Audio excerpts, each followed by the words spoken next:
Good morning. I'm calling the meeting of the Mojave County Board of Supervisors for February 7th, 2022 to order. Please rise for an invocation by Pastor Albert.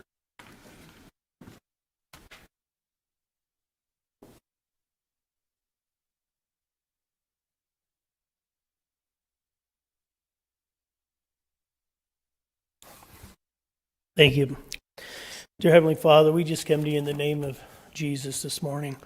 I just pray, Father God, that the items at hand here would be dealt with fairly, Father God. I pray that everyone involved in this meeting would be met with your wisdom, with your grace, and with your kindness, Father God. Your word says that if we ask for wisdom, you'll give it to us liberally. So I pray for that wisdom this morning with the board and with the people as the decisions are being made here. Father God, I pray that you continue to advance our community and our county in a positive way. We praise you, Lord, and we thank you. We give you honor and glory for this time. In Jesus' name, amen. Thank you, Pastor. Please join me in the Pledge of Allegiance. Pledge allegiance to the flag of the United States of America and to the republic for which it stands, one nation under God, indivisible, with liberty and justice for all.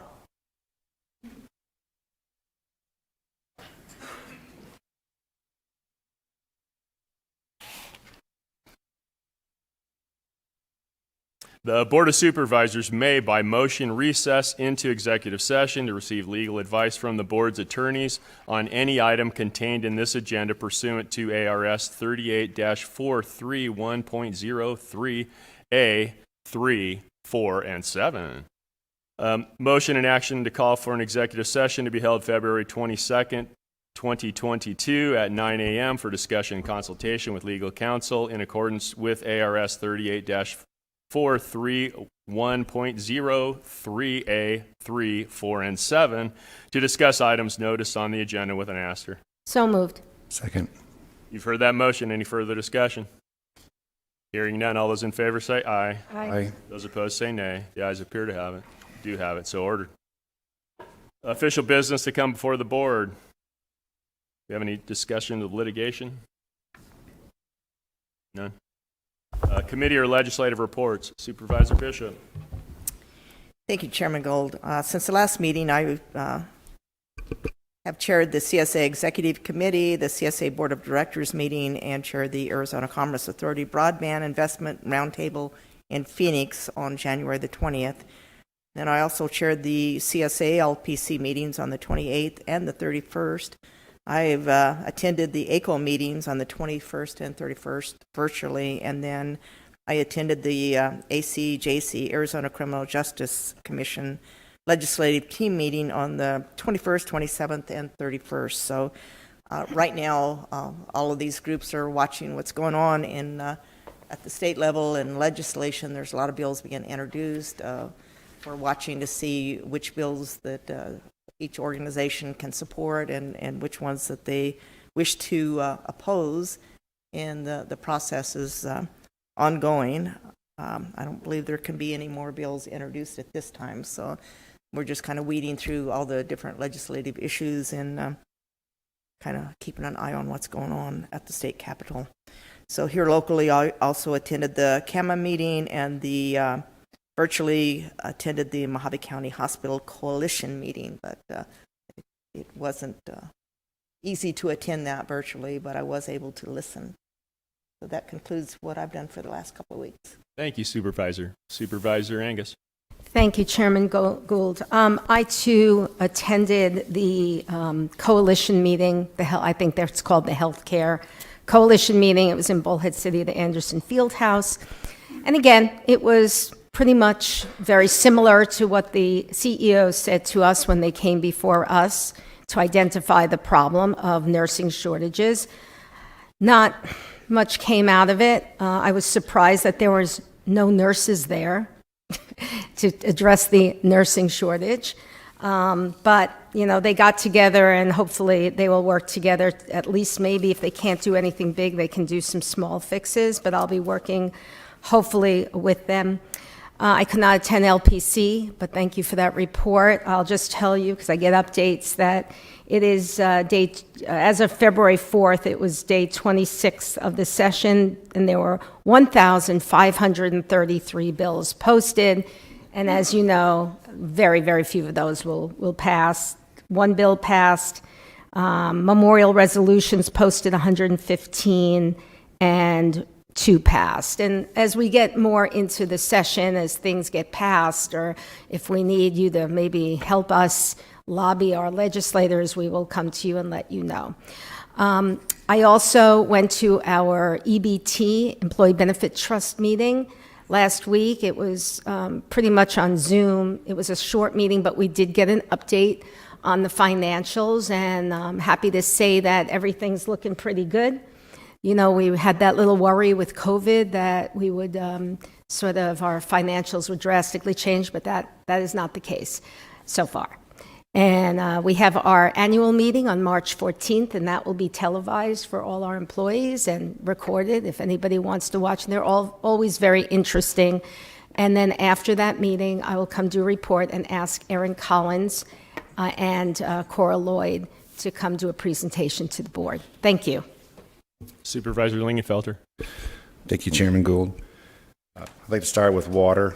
As everybody knows, we're following a number of water bills again this session, sponsored by our representatives, Regina Cobb and Leo Biasucci. The first of those is the fourth priority water, the prohibition of transferring fourth priority water. That House bill is House Bill 2405. Next is the rural management area legislation, championed by Cobb, but also Leo has been included in that this year since Regina will be leaving. So that's House Bill 2661. And then INA, the INA legislation, the subsequent irrigation non-expansion areas legislation. Again, we're trying for that. That's House Bill 2895. Mojave County also, there's been a late bill that's been dropped by the Senate President, Karen Fann, which would establish something called an Arizona Water Authority. And nobody really knows exactly what that bill will do. Right now it's very brief. So we're watching now with a very cynical eye.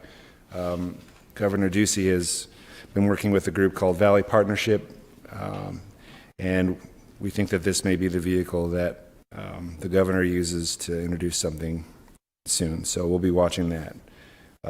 Also continuing to work with the other state parties on the Wallapai Tribe water settlement. They're still hoping to get something introduced into Congress this year. As far as meetings, I attended a supply chain meeting that was hosted by CAMA. That was really interesting to understand from the plant managers, some of the supply chain issues that we're seeing here locally in Mojave County. Also attended the Mojave Health Coalition meeting with Supervisor Angus. I thought that was an interesting discussion. They committed to meeting quarterly, and I hope that they continue to do so and come up with some shared solutions. Thank you. Thank you. Supervisor Johnson. Nothing this morning, Mr. Chair. Thank you, Supervisor. County Manager report. Good morning, Chairman, board members. I have a few items for you this morning, starting with an update on the historic courthouse, the annex abatement process. That effort started after the board awarded a contract in early January. As of today, it is substantially complete. Contractor encountered normal activities and minimal change orders, which did not impact the remodel design. So we anticipate the final design plans to be completed within a few weeks and procurement and proceed to procurement for construction. So you should be seeing that soon. Additionally, we did receive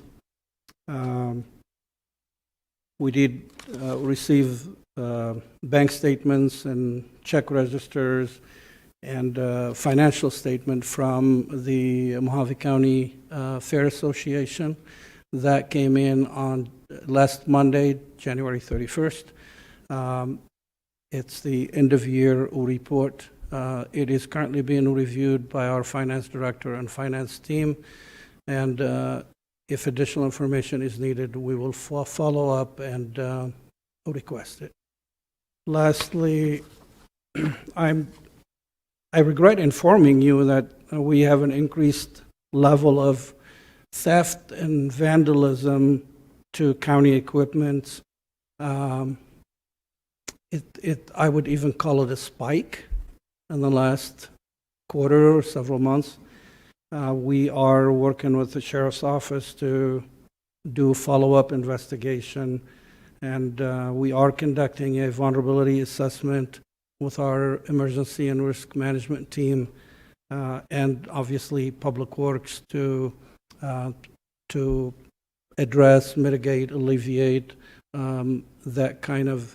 It's really, it's not small items. It's substantial items with a lot of cost, and we cannot allow it to continue. So I'll keep you updated. I just wanted you to be aware of it.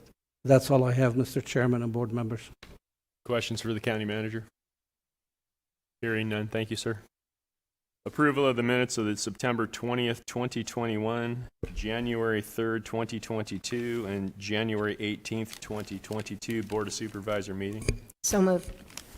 Second. You've heard that motion. Any further discussion? Hearing none. All those in favor say aye. Aye. Those opposed say nay. The ayes appear to have it. Have it. So ordered. Call for the public.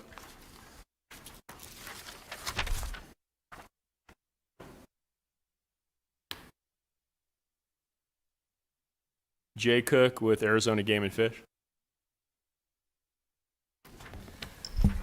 Good morning, Chairman Gold, supervisors, and staff. My name is Jay Cook. I'm with the Arizona Game and Fish Department. Hello? Can you hear me? Apparently we have no volume at the podium. Okay, I'll talk loud. Here we go. All right, I'm Jay Cook with the Arizona Game and Fish Department, and I did come here this morning. Our commission is holding a couple of meetings here in February and March in Mojave County, and I came here specifically to invite the board and staff there's one in Lake Havasu City on February 11th, and then also there's one right here in Kingman on February 4th. And so I'll send that the details on that on both of those meetings to Miss Anderson, and and then we would love to have you there. We've had a long-standing relationship with Mojave County and have done a lot of things throughout the years, and certainly want to look forward in doing more things in collaboration with making things better and improvements here in Mojave County for your citizens as well. Any questions? Sorry. Just one clarification. There was a wrong date. February 4th is already passed. Oh, I'm sorry. February 11th and March 4th. Sorry about that. And I'll send the details to Ms. Anderson on that. Also, we are also inviting members from Lake Havasu City, the City Council, the Mojave County Sheriff. So we'll be some other invited guests at the meetings as well. But thank you for your time. Appreciate it. Thank you, sir. Nan Nicoli. Nan Nickel. Okay. Stephen Lee.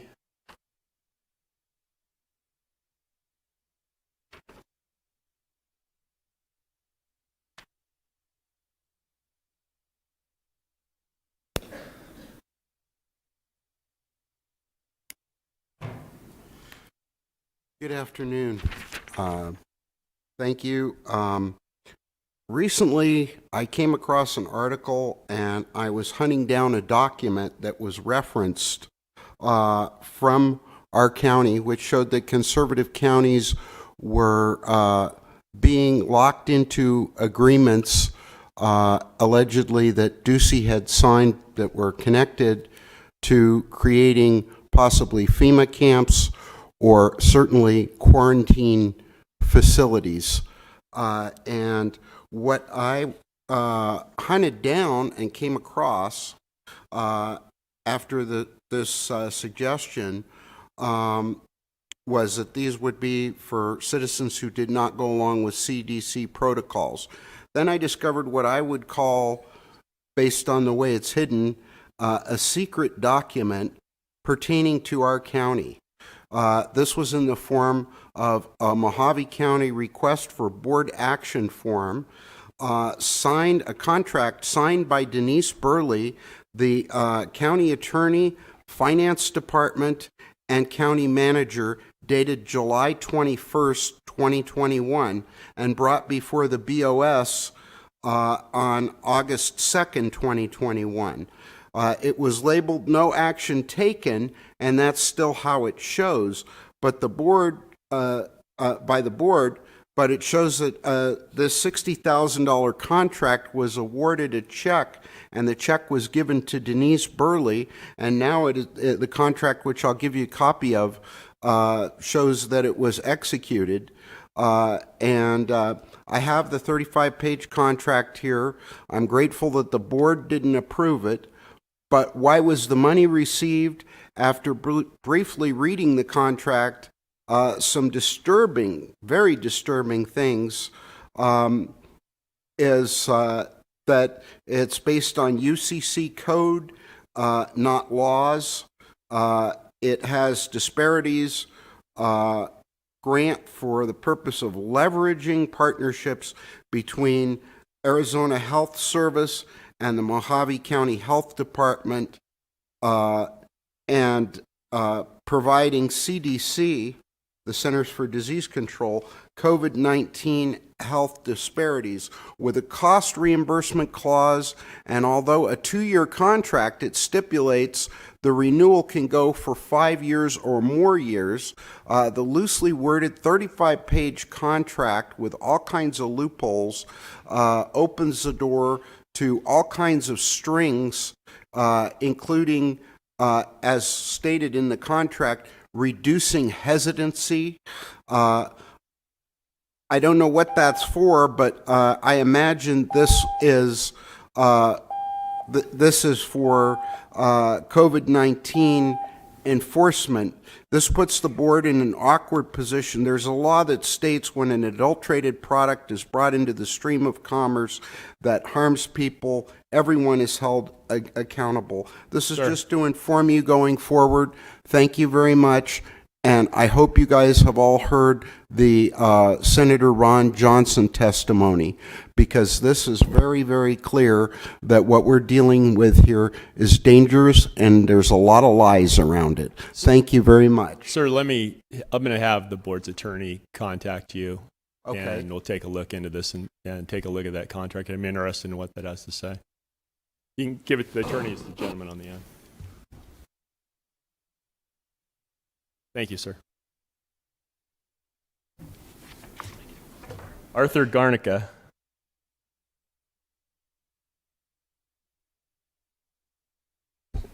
Yes, my name is Arthur Garnica. I'm coming to you guys again because you guys, the Attorney General said you guys got jurisdiction over the fire department board. I just want to let you guys know that the board member, Jim Beatty, asked one of the firefighters to get people from California to come up here and kill me and Wayne Eder. So I had to get a protection order for my children and their schools.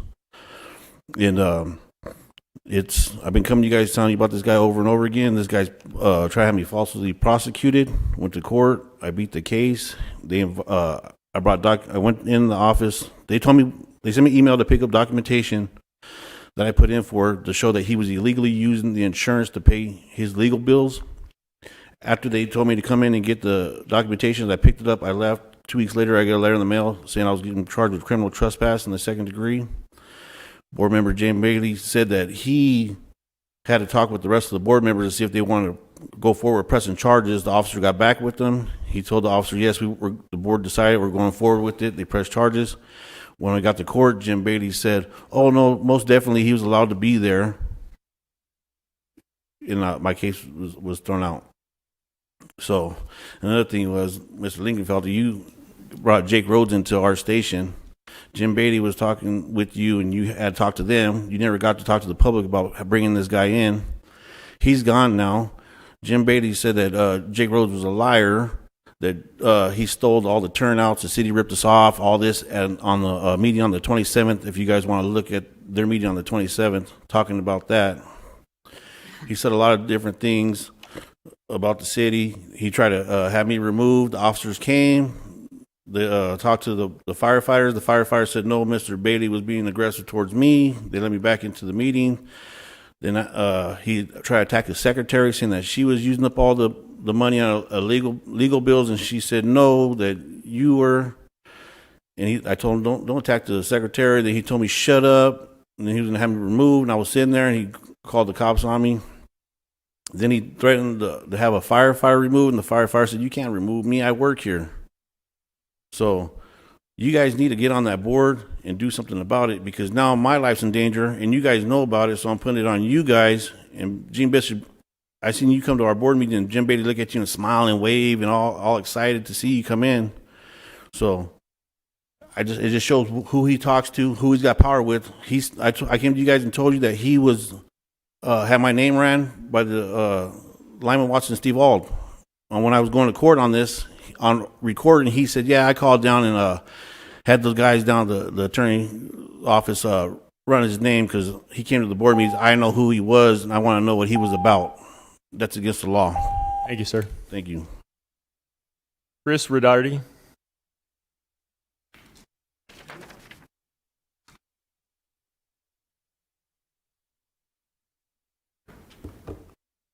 Morning. These are the times that try men's souls. The summer soldier and the sunshine patriot will, in this crisis, shrink from the service of their country. But he that stands by it now deserves the love and thanks of man and woman. Tyranny, like hell, is not easily conquered, yet we have this consolation with us, that the harder the conflict, the more glorious the triumph. This Thomas Paine quote from 1776 is even more relevant in 2022. If I may, I'd like to read a portion of this book by Arthur R. Thompson, addressing a looming crisis every public servant needs to be aware of. Agenda 2030's movement toward its intended goal is being accomplished by local governments that have become members of the International Council for Local Environmental Initiatives, the ICLEI, a non-governmental organization formerly associated with the United Nations. Its original name says it all: an international council that is aimed at local implementation of environmental regulations. It is especially revealing that ICLEI now prefers to be known as, quote, ICLEI, Local Governments for Sustainability, unquote. Once unsuspecting local officials sign on to regulations frequently carrying the appealing name sustainability, the UN's foot is in the door. But rarely has anyone at the local level known that the UN is behind what they have accepted, until local activists who have become aware pointed out to them. ICLEI enlists local governments, city councils, county commissioners, etc., to voluntarily adopt UN initiatives and mandates, almost always without the people or their local officials having any awareness that they are ceding power to the UN. It generally is the staff of the local government rather than the elected officials who are involved, convincing their boss of the need for new regulations recommended by ICLEI. The new relationship is frequently entered into by local government officials who rarely, if ever, fully understand what they are getting involved with. In fact, many mayors and commissioners have been surprised to learn that their local governmental body has agreed to ties to the UN through ICLEI. However, literally hundreds of American communities belong to ICLEI. Let's not let that happen in Mojave County. Thank you. Thank you, ma'am. Nan Nickel.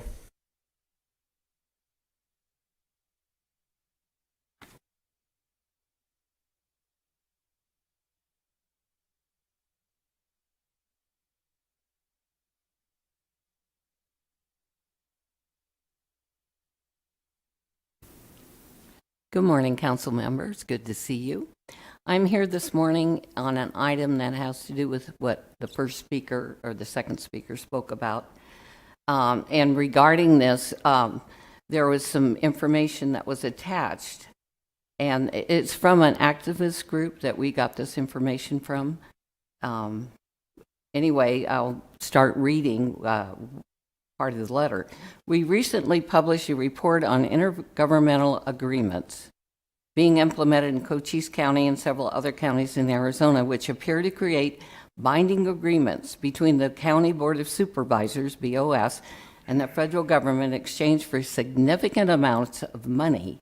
The county BOS, under terms of the IGA, must do as they're told by the Centers for Disease Control and Human Health and Human Services Secretary. There seem to be no restrictions on governmental power over these county officials. The BOS are seemingly enslaving their constituents to the federal government, all without approval from the state legislature. I really hope that this is not happening. This information is so deep and wide, and we just recently received it, so we haven't been able to analyze a lot of it. But this is very alarming. And what Chris, oddly enough, what Chris wrote about the United Nations, it's all connected. Obviously, you're all aware that global government is facing us, and we have to fight it tooth and nail. And that means every patriot, everyone who loves America, has to join the fight. We cannot just say they've already taken the money, they're going to give it to somebody else, so we might as well take it. We are then being complicit, in my opinion. Perhaps you don't see it that way, but I do and many others do. I'm here to sound the alarm. Please do not lose our country. You guys are the main people that we rely on to keep America, America. And I know so many of you, and I know your thoughts, and I know what you know, and I know that you have to agree with me on some level. So please, let's do something. Get a group together. Decide how we're going to move forward with this. So I thank you for listening to me, and hopefully we can do something about this. Thank you very much. Thank you, ma'am.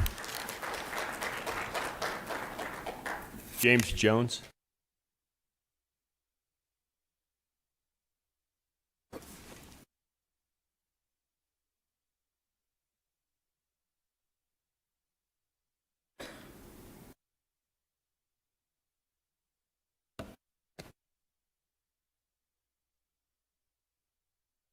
Can I get you to say your address? I should have been doing that all along, and I slipped my mind.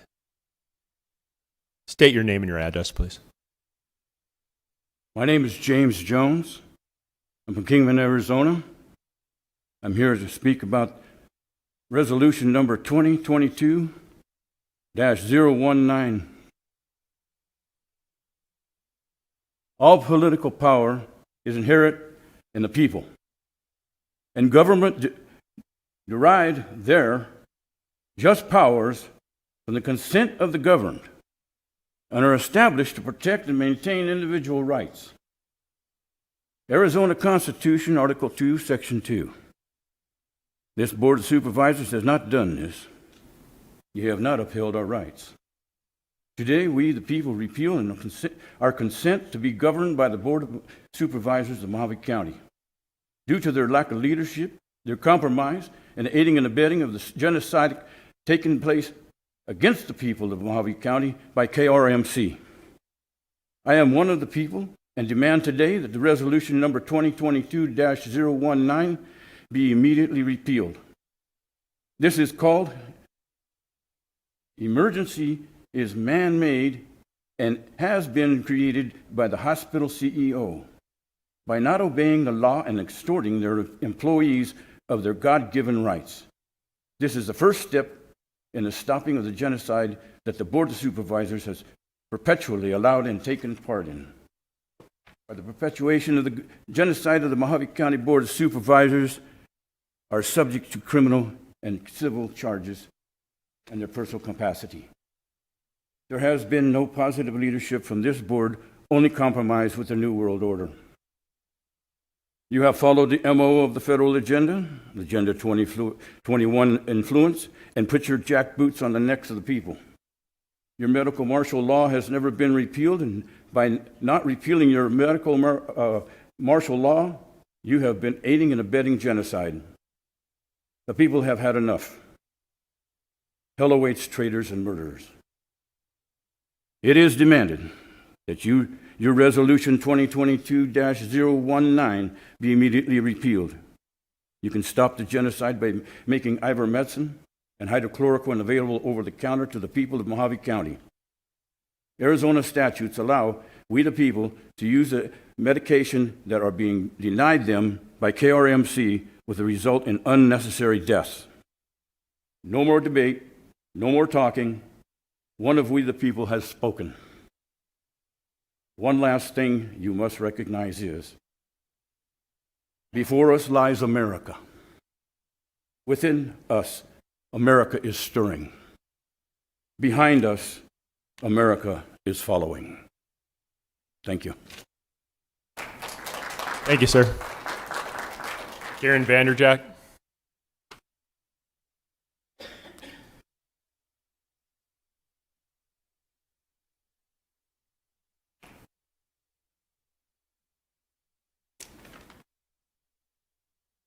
Good morning, Karen Vanderjack, Lake Havasu City, 2610 Alibi Drive. I stand with the cease and desist order to our Board of Supervisors for passing resolution that creates an emergency. Resolution number 2022-019, recognizing the public health crisis on January 27, 2022. This so-called emergency is man-made and has been created by the hospital CEOs by not obeying the law. It is not the County Board of Supervisors' legal duty to declare a work shortage in an emergency. If it was, there are a lot of restaurants here that are in a state of emergency. The hospitals are private companies, just as a restaurant is. Oh, it was quite impressive last meeting with all the masked brigade coming in. Probably 20 masked individuals representing the hospital. We talked to them. Guess what? They were paid to be there. Interesting. They can't find employees, but they can pay people to put a face diaper on and appear at a meeting. One lady got up and she was reading something and she had no idea what she was reading, or she didn't even know there was a time allotment. Guess she just got paid extra for reading something. Now, if it was a real emergency, it seems that any and all suggestions would be on board. However, as suggested by Supervisor Lingerfelder, he was willing to support the emergency if the hospitals would try to work it out. Their secret meeting would not allow the public input, though. We had all kinds of ideas that would not cost anything, but instead, all the politicians were invited. I'm assuming they had a solution that would involve money. By allowing this state of emergency, you're giving tacit consent, which puts the entire Board of Supervisors in a very vicarious position. There is a law that states when an adulterated product is brought into the stream of commerce that harms people, everyone is held accountable. The board is allowing the hospital to continue with dangerous practices unchecked and, in fact, encouraging them by granting them the status of public health crisis when, in fact, they are creating this status with non-FDA approved drugs such as remdesivir, which destroys the liver and kidney, results in a longer hospital stay, and eventually death. This is just one example of how you are catering to the unlawful practices. Again, tacit consent will not save you. This is exactly what happened at Nuremberg. Remember, according to the Nuremberg Code, the voluntary consent of the human subject is absolutely essential. They were just good people in Germany and during World War II, just following protocol put before them. Will one of you just step up and stop this madness before it's too late? Thank you. Thank you, ma'am. Ben Peterson.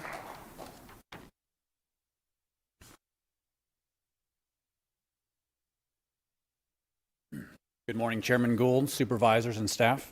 My name is Ben Peterson, 874 Spur Drive, Yucca, Arizona. I'm speaking today about medical malpractice in Mojave County. Our citizens are being given experimental DNA modifying injections without proper informed consent. This is a violation of the Nuremberg Code. At a local Walgreens, I got their vaccine insert flyer. And what it shows is whitewashed and truncated severe allergic reactions, myocarditis, pericarditis, fainting, and other quote-unquote possible side effects.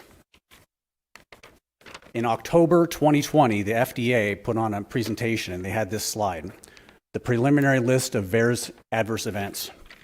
It's much more inclusive. It has death, adverse pregnancy outcomes, Guillain-Barré syndrome, multiple sclerosis, CIDP, encephalitis, meningitis, stroke, seizures, narcolepsy, autoimmune disease, and a lot of other things I won't burn my 3 minutes up talking about. Our people are not getting proper informed consent. They think that this is safe and effective. There's a One America Insurance in Indianapolis.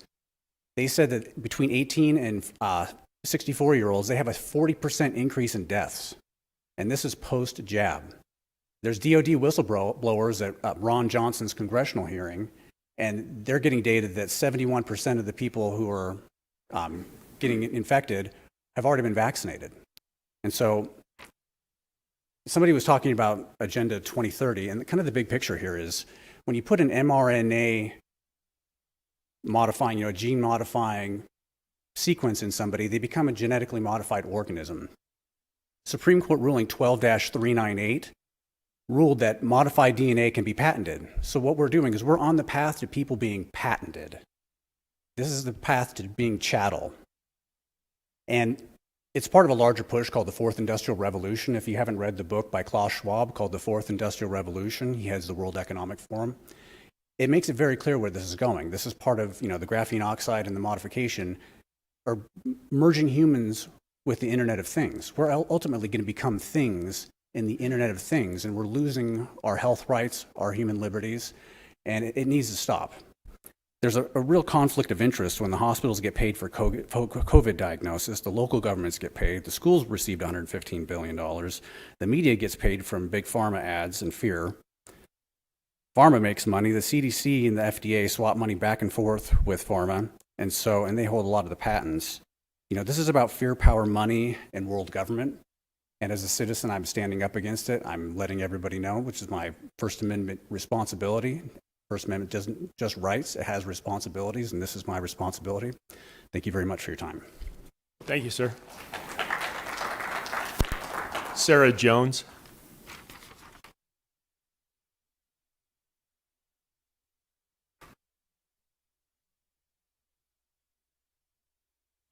Good morning, Sarah Jones, Lake Havasu City. I am speaking to cease and desist on the resolution number 2022-19. We don't need to have any of that. We need to have, my suggestion, had we been invited to our taxpayer money funded meeting that we weren't allowed into, would have been to have better management from the hospitals and keep their employees rather than have traveling nurses and traveling doctors. When we have traveling nurses and doctors, there's no place for them to come in. There's a housing shortage. So that's a problem. That's creating a problem.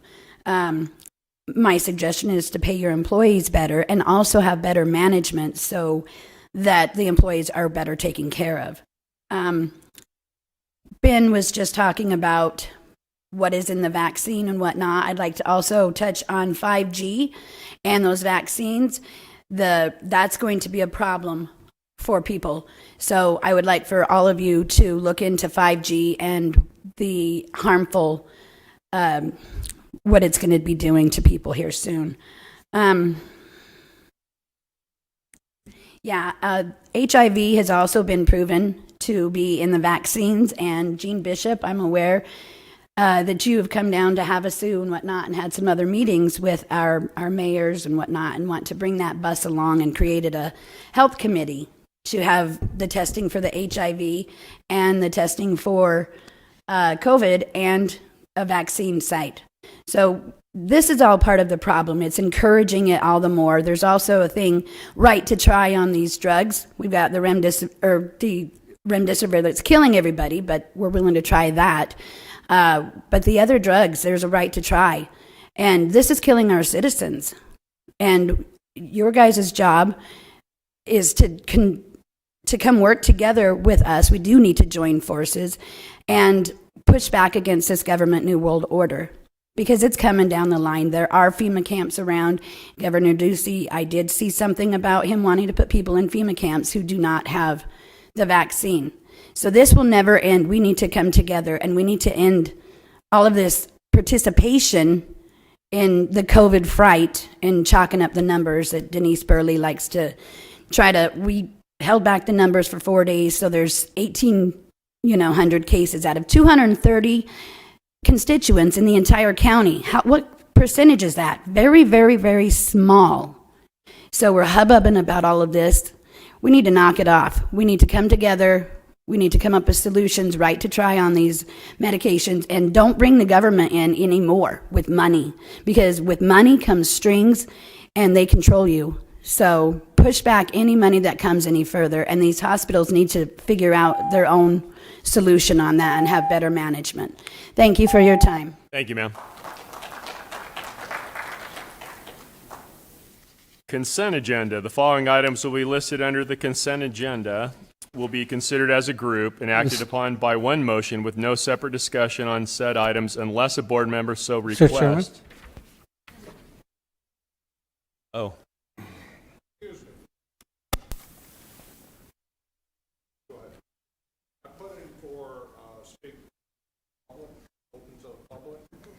I have no slip for you, sir. I do not have a slip for you.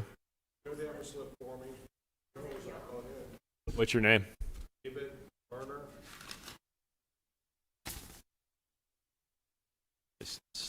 There we go. There it is. Come on down. Must have stuck behind the other one. Oh, I see what I did. Good morning. My name is David Lerner, and I am a resident of Lake Havasu City. And recently I've noticed that you've been able to get testing and the vaccinations and get sites at the churches. And my church was one of them. And now you've actually crossed the threshold into God's territory. Now, God already knows what's going on with COVID. We know what's going on with COVID. We know Nuremberg is now open. It's open. And your names will all appear there for pushing this COVID, for pushing it and teaming up with hospital CEOs. They will appear in Nuremberg. You will be there. You have now crossed the threshold into the kingdom of God with this. May God have mercy on your souls. I would go home, talk to your family members, and tell them what you have done. Because when they come for you, they're going to seize everything you've got. Home, cars, jewelry, bank accounts. They're going to take it all. Sit down with your family. Tell them what you've done. And let them know where you're going. And give them an idea of how to get by in their life, dragging the misery you brought to people. Again, God help each one of you. Thank you. Sir, I would suggest that you contact your own church leadership if you don't want those vaccinations done in your church, and you're not going to speak because your time's elapsed. I get to speak. I did that immediately. He dismissed it. Sounds like you should. But we're switch going to churches address then, him sir. again. I promise. God bless you. Presentation of the Mojave County ARPA dashboard by Nathan McDaniel, Chief Information Officer. Nathan. Chairman and board members, good morning. Before Nathan starts, I wanted to kick it off really quick. Shortly after the board started programming ARPA projects, it was clear that we needed a tool to track it and report to you and update you on it. So came up with this idea of a dashboard that could be accessible to you, the board members, and the public. Asked staff to put something together. They have done a great job in doing so. I've asked them today to present it to you and then to make it live so the public can have access to it as well and know each project, its status and phases. And with that, Nathan, please proceed. Morning, Chairman, board members. Information technology was requested, as Sam mentioned, to put together a dashboard initially for staff to track projects and milestone status, just to keep ourselves organized. There's an ARPA projects committee of directors and a team that basically has ownership for the project. So we've been using the dashboard ever since this became a thing. And I have a little presentation here for you all. So I figured I'd start out real quick for the general public's purpose, just kind of throw a slide together to say, you know, what is ARPA? I think by this point in time, most everybody who's been connected to the county and coming to these meetings probably understands what ARPA is. So I just threw this slide together to give those that are watching on YouTube and watching this later some bullet points on what ARPA is. You know, it's essentially some money that was put together and earmarked for the governments of this country by the federal government. I'm not going to get into the details of the amounts and the figures. That's not really my role with finance and numbers. So I figured I'd just put this together mostly for informational purposes. What is the ARPA dashboard? As we mentioned, it's a centralized resource for the county and the leaders of the county and even the citizens to review the projects that we have, that you have approved for each of your districts.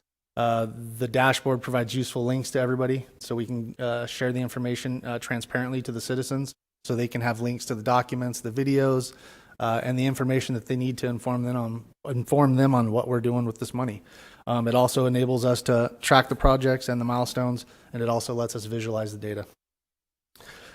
Once you approve this, or this isn't really not an item for approval, but today, with your blessing, we will go ahead and modify the county website, and we will make the county website look like this, and the ARPA dashboard will be front and center, right alongside the COVID-19 Resource Hub. This is a little overview of what the dashboard looks like once it initially loads. If you click on the regions of the map, you can get a picture of each board member. You can see all the districts. Along the top is tabs for the projects for each district.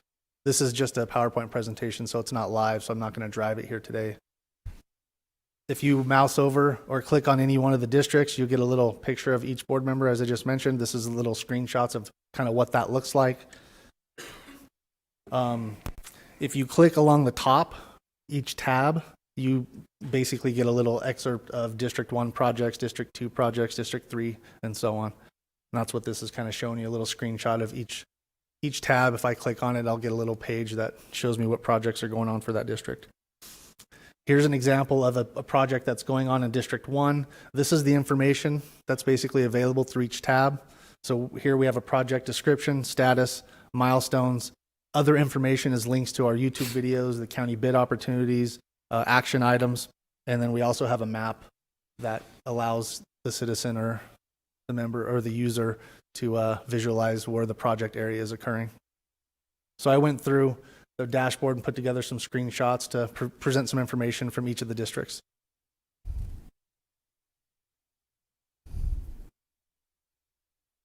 And as time goes by, these projects are updated. I have to give special recognition to Caleb Keener in IT and Steve Engel in IT. When this first was an idea, I came to them and said, hey, we have a product called Esri Story Maps. We used it for the COVID-19 Resource Hub.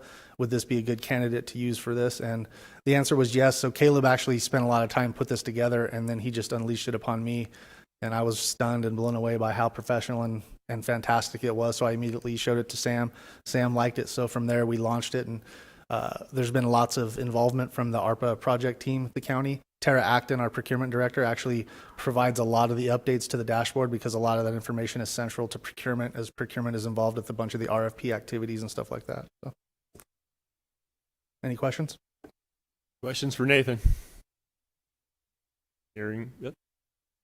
Is that the end of the presentation? That's the end. Well, it looks great. Thank you very much. We're a little unique because we're not all, each district has its own projects, so I think this is a great resource, and maybe one of the only ones around, and probably in Arizona, that has done something like this. Is so transparent. So thank you. You're welcome. Anyone else? Chairman Gould. Supervisor Lingenfelter.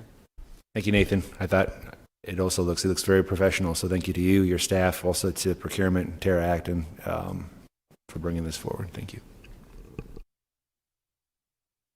Anyone else? Thank you, Nathan. Good job. Thank you. A presentation of the Mojave County Fairgrounds 2022 events and recreation. They're like hidden on there.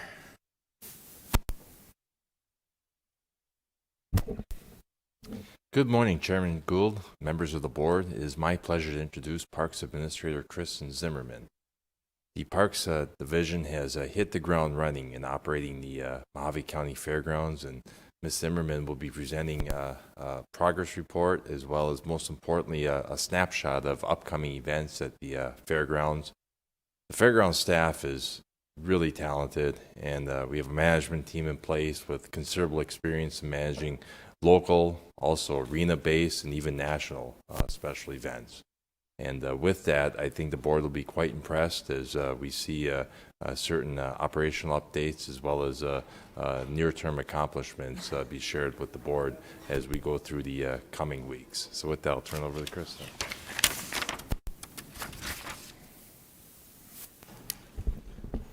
Chairman Gould, Board of Supervisors, I'm excited to be here today to not only update you guys on the fairgrounds, but also some really exciting events that are coming up.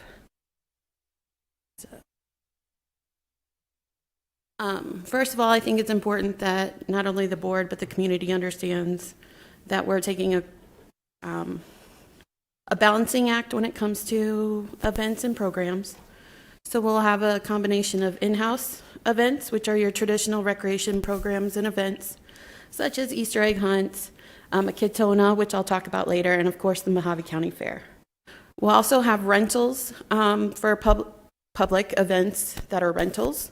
Those are more of like your Depuy auctions, your gun shows, your health and information fairs, and other festivals that might be there, like a Renaissance festival that just wants to rent out the facility. And then we also have rentals for private functions, so weddings, receptions, fundraisers, birthday parties. So you kind of get the idea. All of these types of events will be going on throughout the whole year. To date, about 80% of our weekends are booked through June. So the first half of the year, about 80% of the weekends are officially booked.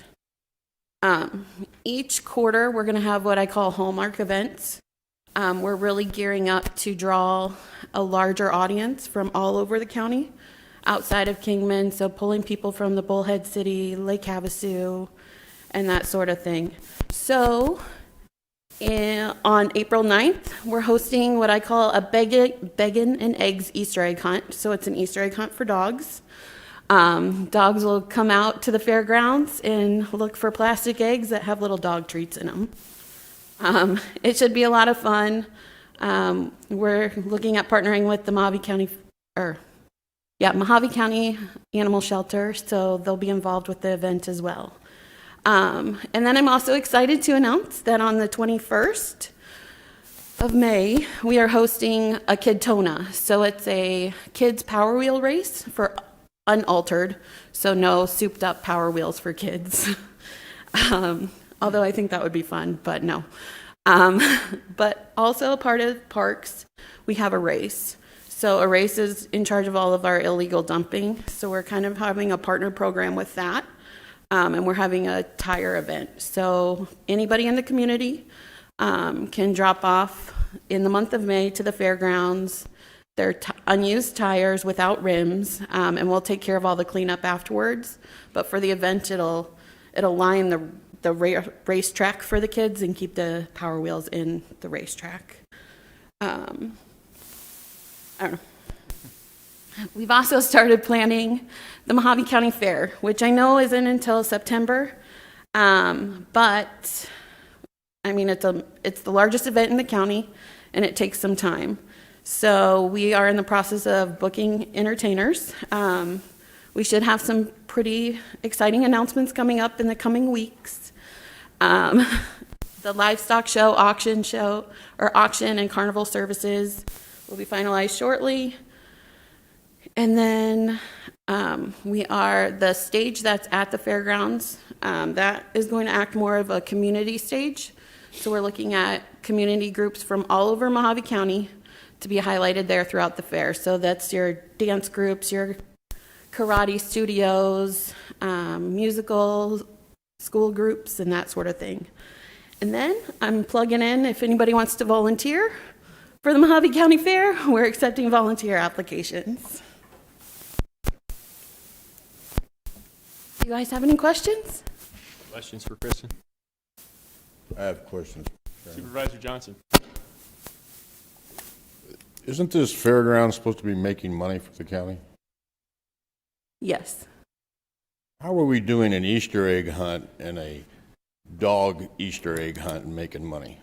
So that'll be a fee-based program. So there will be a fee for people to attend that program. Isn't an Easter egg hunt more of a city park function? The traditional person Easter egg hunts, yes. There is not one locally here around Kingman for people, and there's not any in the county for dogs. All right, you talked about having a motorized race for kids, which obviously sounds like fun. Like, one thing that bothers me is you're talking about the tires. Is that going to be another cost where we lose money? Because it does cost us money to get rid of these tires.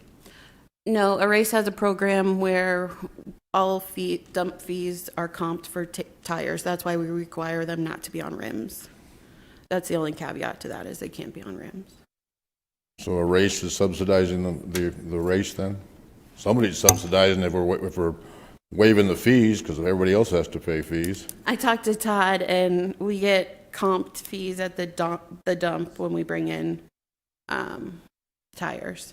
They don't charge us because it's a part of the tire recycle program. It looks like so far the only one we have planned is for a money raiser, a decent fundraiser is the fair itself. Are we looking at bringing in more horse shows or something on that scale? Because the other things you're talking about, gun shows and that, those are fee-based. We rent it out. We don't make any additional money off anything, do we? I mean, we just get the space rent? No, that's just a rental. Like, for example, this last weekend we had the Arizona Junior Rodeo. We made our fees off of the dry camping. Like, we had the traditional rental fees, but then we also had fees for stable use and rentals. So those kind of things will bring in additional income. Oh, no, we can't put the rodeo on ourselves? We could, but that one was sanctioned through the Arizona Junior Rodeo Association, so it was a state qualifier. A lot of the rodeos, it's a sanctioned event, so you have to work with associations and you submit a bid package. Right, so that's something we could do in the future, put a bid package so we could bring the money back in. Yeah, definitely. Now, if we looked at, I know before they said that what the city of Kingman didn't like loud noises in their city for car racing. This is county property. I don't know that we have to go with the wishes of the city of Kingman if we looked at that to see if we can bring back automotive racing or motorcycle racing. Yeah, I've put in a call to a couple different people with the city of Kingman to get further clarification on that. Thank you. And then also, I don't know if you can answer it or Mr. Letowski, talk about we have expertise in national events. What national events have we put on? Or we have people in the county that have done national events? Did I mishear that?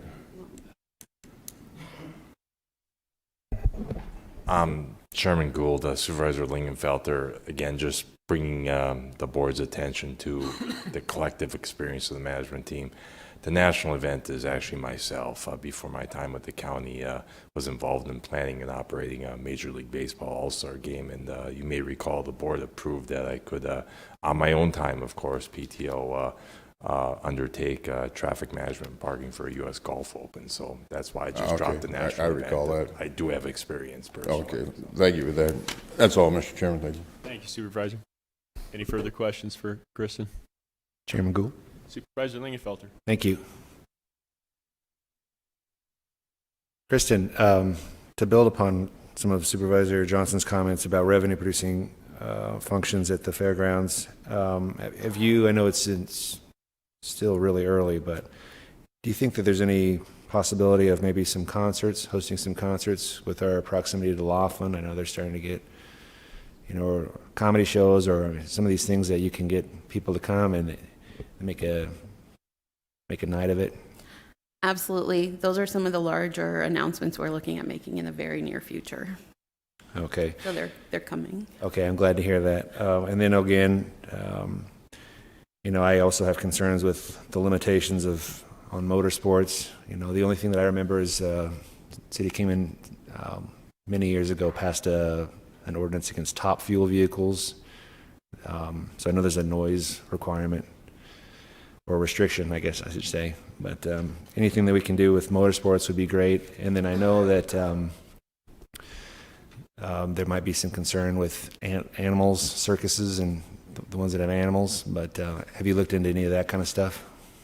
Yeah, there's a tentative circus coming, and I use circus lightly here. It's more of an acrobatic show, so there's no animals. We're working out some final details, and he's looking at coming in, I think it's the end of April.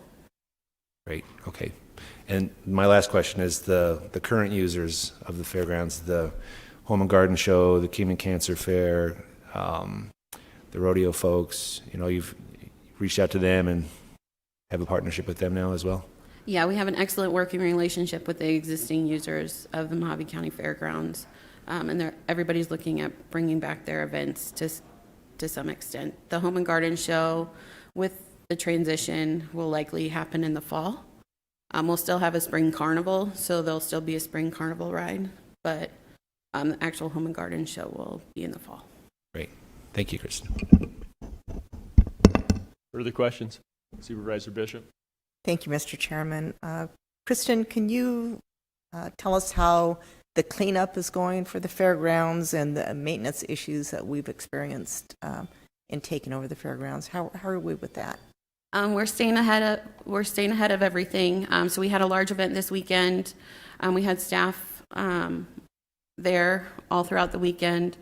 All of the stalls have been mucked. I know that's really fun stuff, but that's a lot of what we've had to do, is a lot of cleanup, a lot of painting.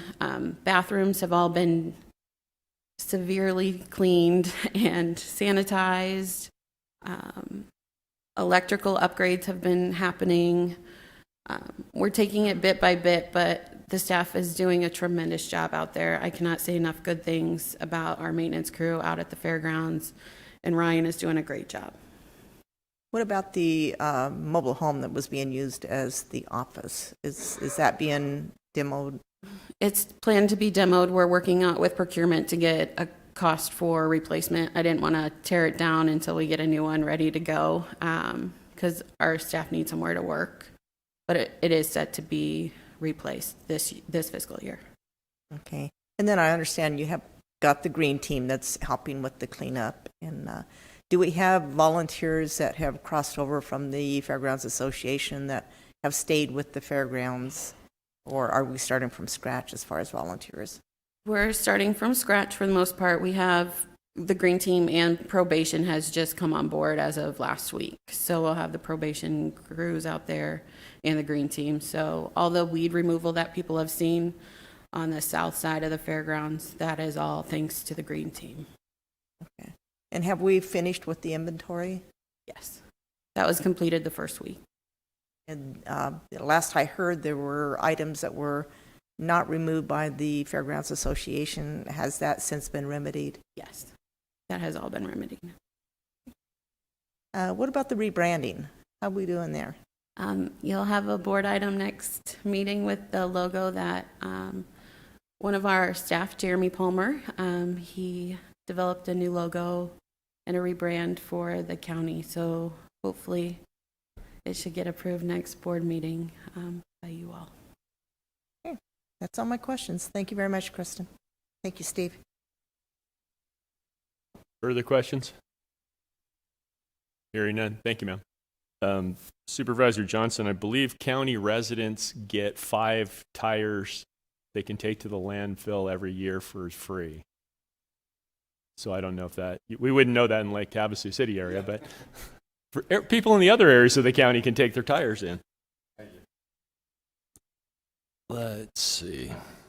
Moving on now, the consent agenda. The following items listed under the consent agenda will be considered as a group and acted upon by one motion with no separate discussion of said items, unless a board member so requests.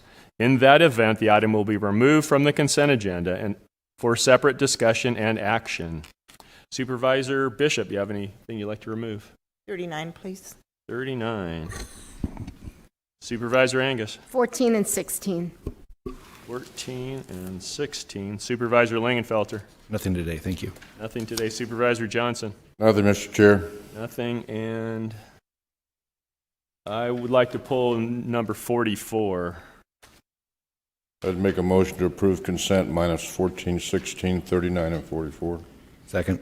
You've heard that motion and second. Any further discussion?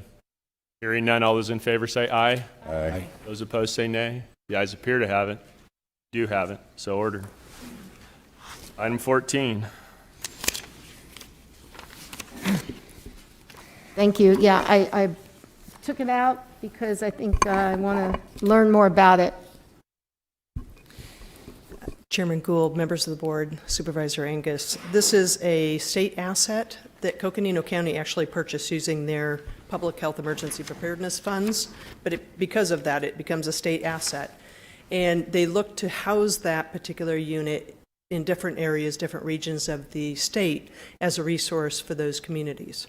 In this case, Coconino County is looking to transfer that asset over to Mojave County, in which case we would just house it here. We have a location that risk management has identified, and they'll be monitoring that, and we'll just have it locked up in that area.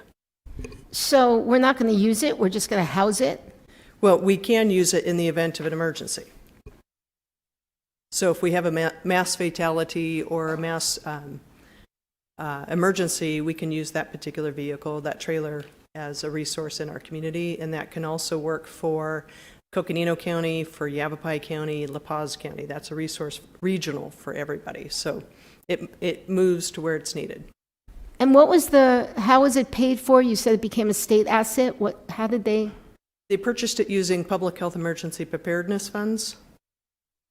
And anything that pays for is a state asset? In this case, as it relates to this trailer, then yes, and vehicles. Do we have those? Do we have any kinds of things at the county here that are not ours, that are state assets because we paid for them using these funds? You're referring just to public health emergency preparedness funds or other grant funds? That one, since you brought it up.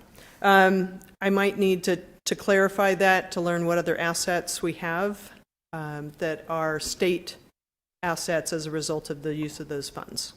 So it's housed here, but if there is something, God forbid, let's say in La Paz, you're saying that they could use it? That's correct. Okay.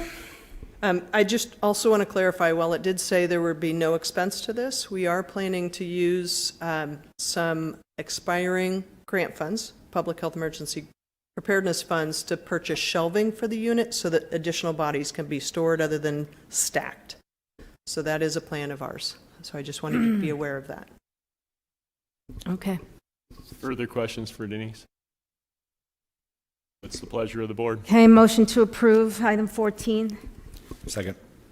You've heard that motion. Is there any further discussion? Hearing none, all those in favor say aye. Aye. Those opposed say nay. The ayes appear to have it. Do have it. So ordered. Number 16.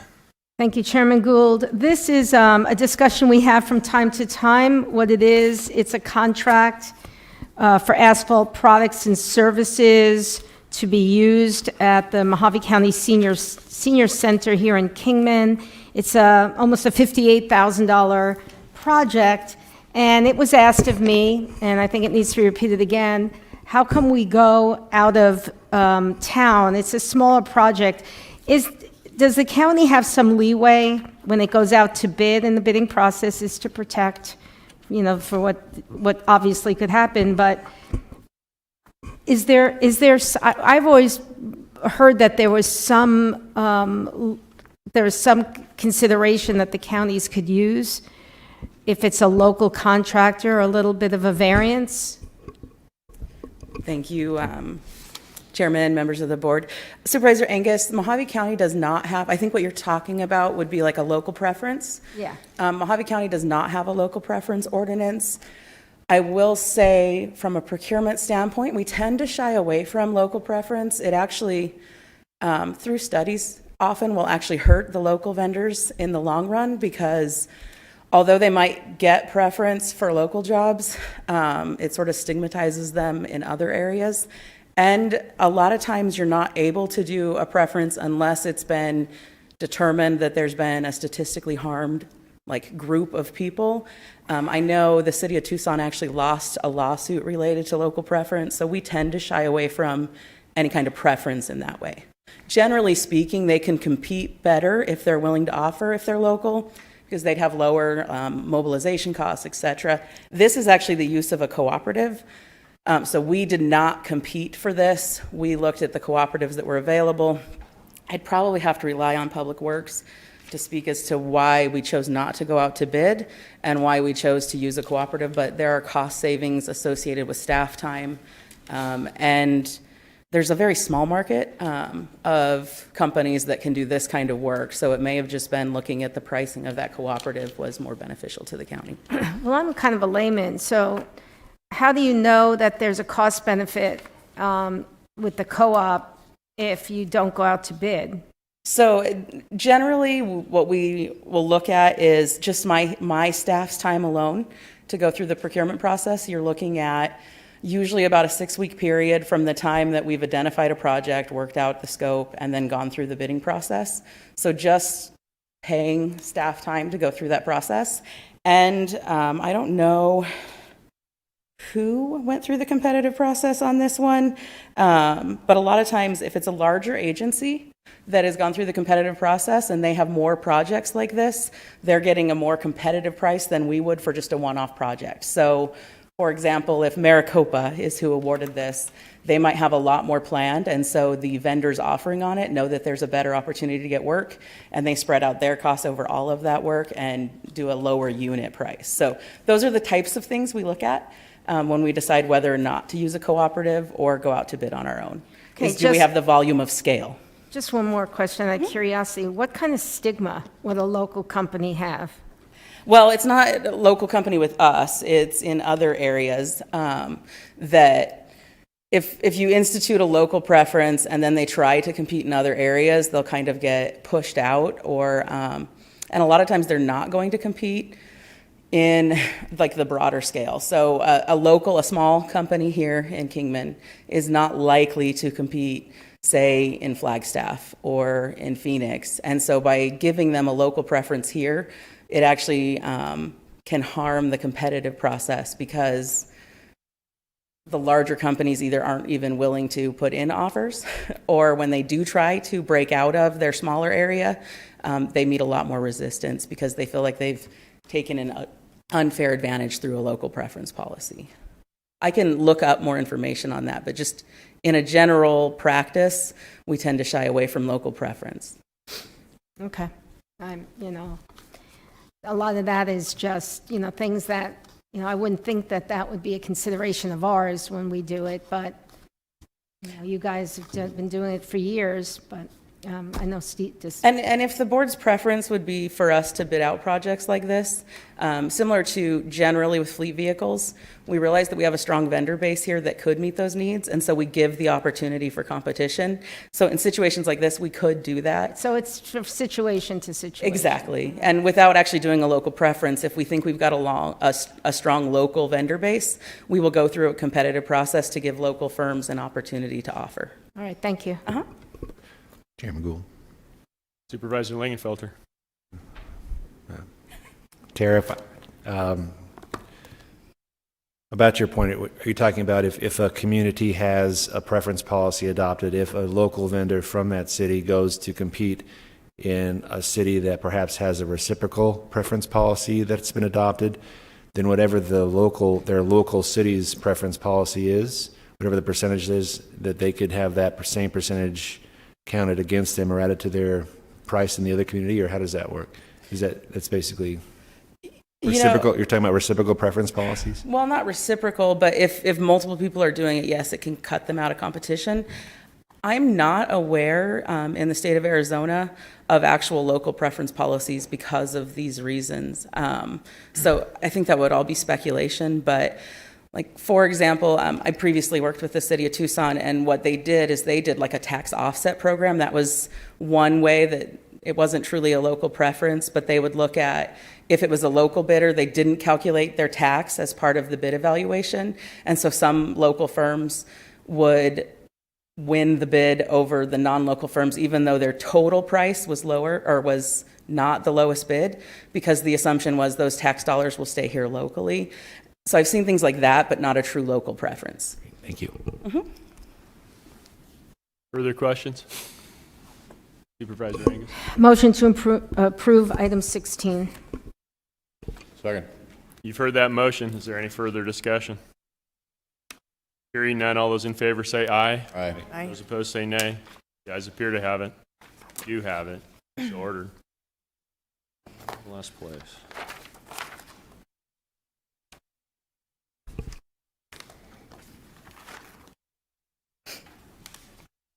Where did my list go? 39. Is it 39? 39.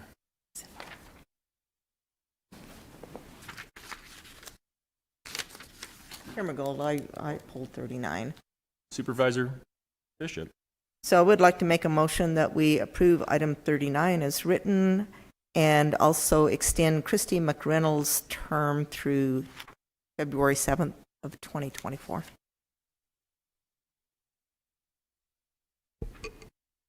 Second. You've heard that motion in second. Is there any further discussion?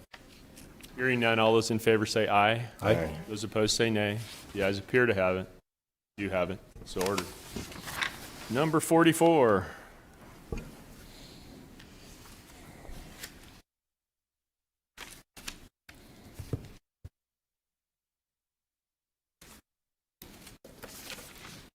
Did this go through a competitive bidding process? So the competitive process happened when we awarded the job order contract. So I'm looking for the contract number. In 2019, we approved the award. So on August 4th, I'm looking back through the backup, but basically, to answer your question, we awarded a job order contract to various companies that can provide HVAC work, and then the staff through the job order contract process can work with anyone selected on the job order contract for work. So Public Works facility staff reached out. I don't know if they competed within the job order contract holders or if they reached out to the local firm here, but yes, we went through a competitive process to select them based on their qualifications to do just the general work, and then established a price for that process. And then when projects are identified that need to be done, part of the beauty of a job order contract is that it enables the departments to move more quickly. The reason that this is being presented to the board at this time is because the funds were not specifically called out for this project in this fiscal year. So when you put that bid out in 19, that was basically a bid for maintenance and repair work on the county facilities? It is for all HVAC contractors, services, parts. And so it was for repair, maintenance, or replacement of HVAC units. So I would assume that the contractors that bid on that contract did not know that there would be the replacement of 250-ton chillers work into that contract. They would know that it was a possibility that would be worked in, but I get the point that you're making, is that at $498,000, that's a large quantity of work. So job order contracts are indefinite quantity, indefinite delivery. We don't know the scope of the work that will be done under them at the time. We have, with Public Works, they have chosen to use the job order contract for this work. However, if the board were to direct us, we could bid out large projects like this. Sure, I know it's legal. I just don't know that this was the best way to procure a $500,000 contract for 250-ton chillers that most air conditioning contractors do not have the qualified personnel to work on. I used to do this kind of work. I know you're the expert which is why in it this sparked field. my interest. Yeah. Most companies do not have authorized personnel that is authorized by the manufacturer of this equipment to service this equipment. So I'm definitely not a subject matter expert in the HVAC field. When it comes to questions about that, I would rely on Public Works, who ultimately felt like this particular contractor had the needed experience and qualifications, and that's the approach that we took. But I absolutely agree that you definitely have more experience in that area than I do. What we're looking at is, does this procurement fall within our procurement code and fall within the use of the contract? And that's why we were comfortable moving forward with the recommendation. Sure. I would argue this is a bad way to procure that large of a job, and that it should be put out as its own contract and put out in a broader scope to Phoenix and Las Vegas. I would invite, if Director Latosky would like to speak to that, I think the reason for wanting to use the JOC in this particular situation was the timing of getting the work done.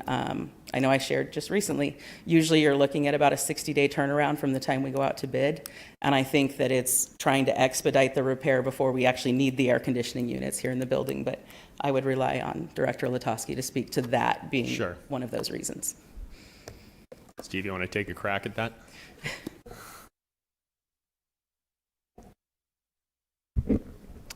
Yes, Chairman Gould, members of the board, Director Acton was on point. There is an urgency with this procurement, the lead time with the chillers.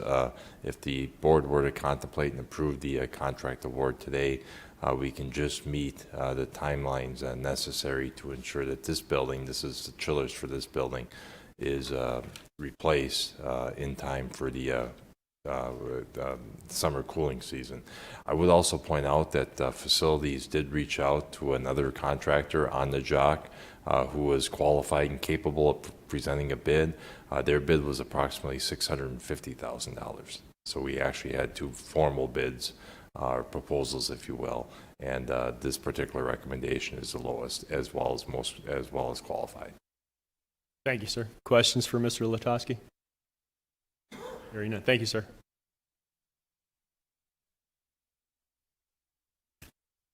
My personal feelings on this is this would be better put out as an individual project because it's a large amount of money. It's a large amount of money. It's not really under the scope of that previous bid from 19, which is a general bid for maintenance and replacement of packaged equipment. And this is a big deal. I think we'd be better served if we actually put out a broader call for contractors. Thank you. Mr. Chairman, board members, if I may. County Manager. Our concern with this item is truly the timeliness as we approach the summertime. If one of those chillers fail, we would have a significant challenge keeping climate control in this building. So as you contemplate this decision, please do keep that in mind.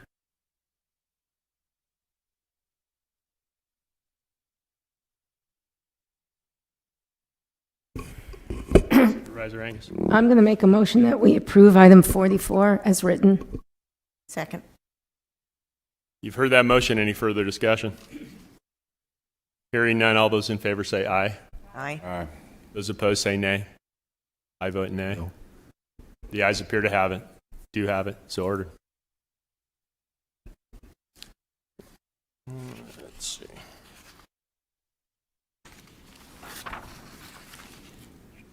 Public hearings.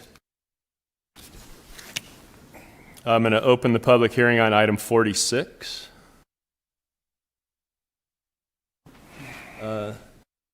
Media's Army.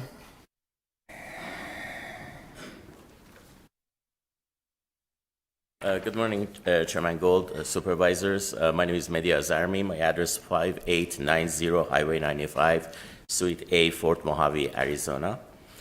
This item is related to Valley View Hospital and Classic Air, medical helicopter, medical transport. Currently, what they have over there is one helipad that is fully operational, and a second, parking in the close proximity of the emergency room. And what happens is that if they have a emergency that they needed two helicopters, one helicopter needs to be brought in or loaded up, takes off, and the other one should take off from the parking, sit in the helipad, and it is basically time consuming. Just for your information, in 2019, 2020, they had about 700, on the average, about 700 medical transport. In 2021, that has doubled, over 1,400 cases. And time is an essence, and they have the property for that reason. So, it's more than anything else, is a community convenience and, medical need that we have for our area in Fort Mojave. So I request, approval of this special use permit. Questions for Mr. Azarmi? Supervisor Angus. This isn't a question, just an editorial comment. I wish we didn't have to transport everybody out of here. That goes to the broader picture about health care in Mojave County, but it is what it is. That's over my pay scale, so I don't have an answer to that one. I have a question, Mr. Chair. Supervisor Johnson. How many helipads are around that area? There is one by the, it's about on the street south of it. There is one by Curve Flight, I believe, and this is the two that is in operation. As I stated earlier, there are two helicopters. They added that additional fleet, and it is operation right now because they're parking on the same site. And the only thing is the inconvenience of taking off, sitting, if you have need for two, medical transport at the same time. It might be an accident. It might be something that, they need to have two. So now, that time is going to be really important to be able to transport, more than one at the time. I see no problem with the second pad, but if we had an accident, obviously they're being rushed by ambulance, so it wouldn't make any difference if one went to the hospital, the helipad, and one went to the other place for the helipad. Wouldn't take any extra time, but I have no problem with that extra one. Further questions for Mr. Azarmi? Hearing none. Thank you, sir. Anyone else here to testify on item 46? Hearing none, I'm going to close the public hearing. Motion to approve. Second. You've heard that motion and second. Is there any further discussion? Hearing none, all those in favor say aye. Aye. Those opposed say nay. The ayes appear to have it. You do have it, so ordered. I'm going to open the public hearing on item 47. Is anyone here to testify on item 47? If you'll state your name and your address, please. My name is David Martin. I'm the Assistant Chief, Golden Valley Fire District. Good morning. We requested a rezoning for a 70-foot communications tower to be placed on site on our Colorado training facility, which is also where we have all our communications out of. This is to improve our communications for fire and EMS-related incidents. It's also going to improve our communication between stations. Do you have any questions? Questions for the testifier? Hearing none. Thank you, sir. One other thing is Sure. we've asked for the fee to be waived for this due to budget concerns. When I originally put this into our budget for the tower, I didn't realize the building permit fees or the rezoning fees were going to come into play. Chief Martin, do you know what those fees are? How much? I do not.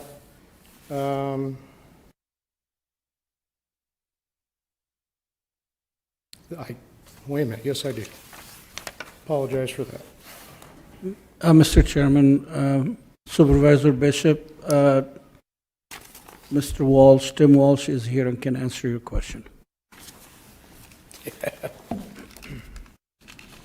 Chairman Gould, Supervisor Bishop, the fee for the rezone would be $540. Okay, thank you. I have a question, Chairman Gould. Question, Supervisor Angus. Do we need to close public hearing first? No. Have we ever waived fees like this for anything? I mean, I don't recall. Not that I recall. Huh? Not that I recall. Yeah, I think it's a bad precedent to send. That, your planning calls for us to do something that we don't do. So Okay. I would be against that. Further questions for Chief Martin? Hearing none. Yes. I'm sorry, Supervisor Angus, you're looking at me when you asked that question. So to answer your question, I'm not aware of any since I came on board a year and a half ago. Thank you. Further questions for Chief Martin? Hearing none. Thank you, sir. Thank you. Anyone else here to testify on item 47? Seeing none, I'm going to close the public hearing. What's the will of the board? Chairman Gold, I will make the motion to approve, but not waive the fees for the Golden Valley Fire Department. Second. You've heard that motion in second. Any further discussion? Hearing none, all those in favor say aye. Aye. Those opposed say nay. The ayes appear to have it. Do have it. So ordered. I'm going to open the public hearing on item 48. Johnny Means.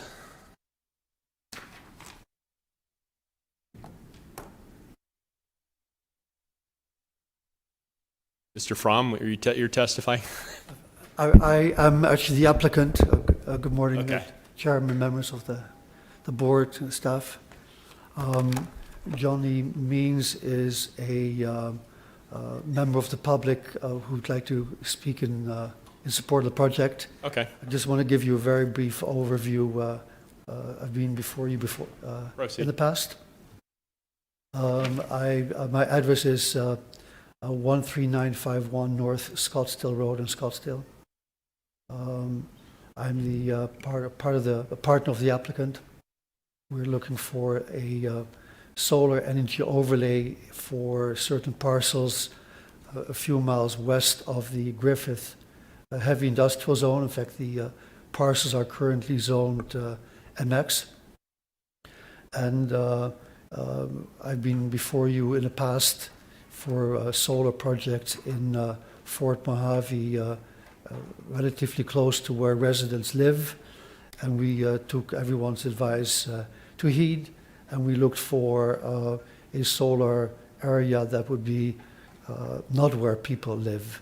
And we also looked at areas that would be conducive to what we have in mind for the project. And we came across the heavy industrial area in the Griffith area, which is extremely remote, and I can tell you that because I've been there several times. And on unpaved roads, that's not an easy job to do. But what particularly struck us there was the lack of energy in that area to support the industrial zoned activities in your heavy industrial area and with the same use designation. And I just want to share, if I can, I'm not sure if I'm doing it upside down. There you go. Thank you very much. What this is a overview of the Griffith area. Here you will see the Griffith power plant. These are the subject parcels. Here is the prison. Here is the power station for Unisource. Here is the Griffith plant. Here is an existing solar farm. And in between the prison and the power plant for Unisource is a quarry. And when we identified these parcels and spoke to the owners, these were all owners that have been sitting there for almost decades, looking for the land to, create value for some development purpose. And what we found is that these are in an area that's seriously affected by FEMA flood zones. You can see the areas of significant tributary washes feeding the large Sacramento wash. One of those large washes is the Griffith wash, and that typically makes for complex building permits for residential development because houses tend to block the flow of water, in contrast to solar farms that are ground mounted on poles, and as a result let the water flow through. If I may just add one additional map, that's the same area. The parcels are identified, the existing FEMA zones A are identified, and what you find is in the areas where there are where residential use is allowed, you see a large incidence of property tax delinquency. And we believe there might be a correlation between the complex area of limited public services, the FEMA floodplains, and the general remoteness of the area.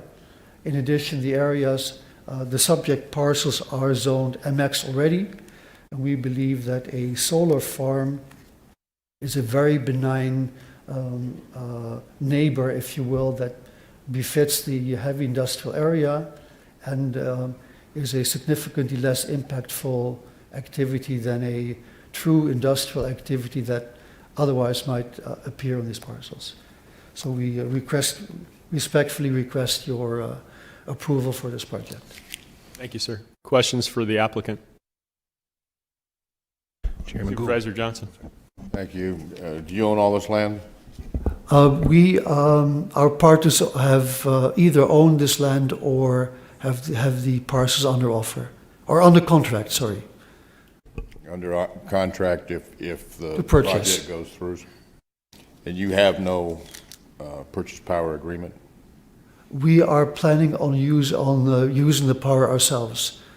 What we found is there is no power in the area. The power lines, although it looks like there are large power plants, that power has already been committed and is being shipped to Phoenix, for example. The local grid has very limited power available, and we are planning on using the self-generated power to support an activity on the heavy industrial area. So we're not in need of a power purchase agreement. Well, those people are all they all have contracts with Mojave Generating, Unisource, those people. When we have to, like we did North Star Steel, we had to cut a deal to allow Mojave Generating to come in and do that. How do you plan on getting involved and cutting these other people's throats to get your power sold? But we will use it ourselves. So we're not planning on selling. So you're going to develop industry there also, besides the photo cells? Correct. So how many acres? Albeit not on this parcel. Not on this parcel. Correct. So this over 1,000 acres, 1,400 acres, or what? 1,483 acres is going to be all photovoltaic? Correct, and battery storage. You own other land out there? Pardon? And you own other land out on the... That's correct. So you don't plan on hooking into the grid at all? That's correct.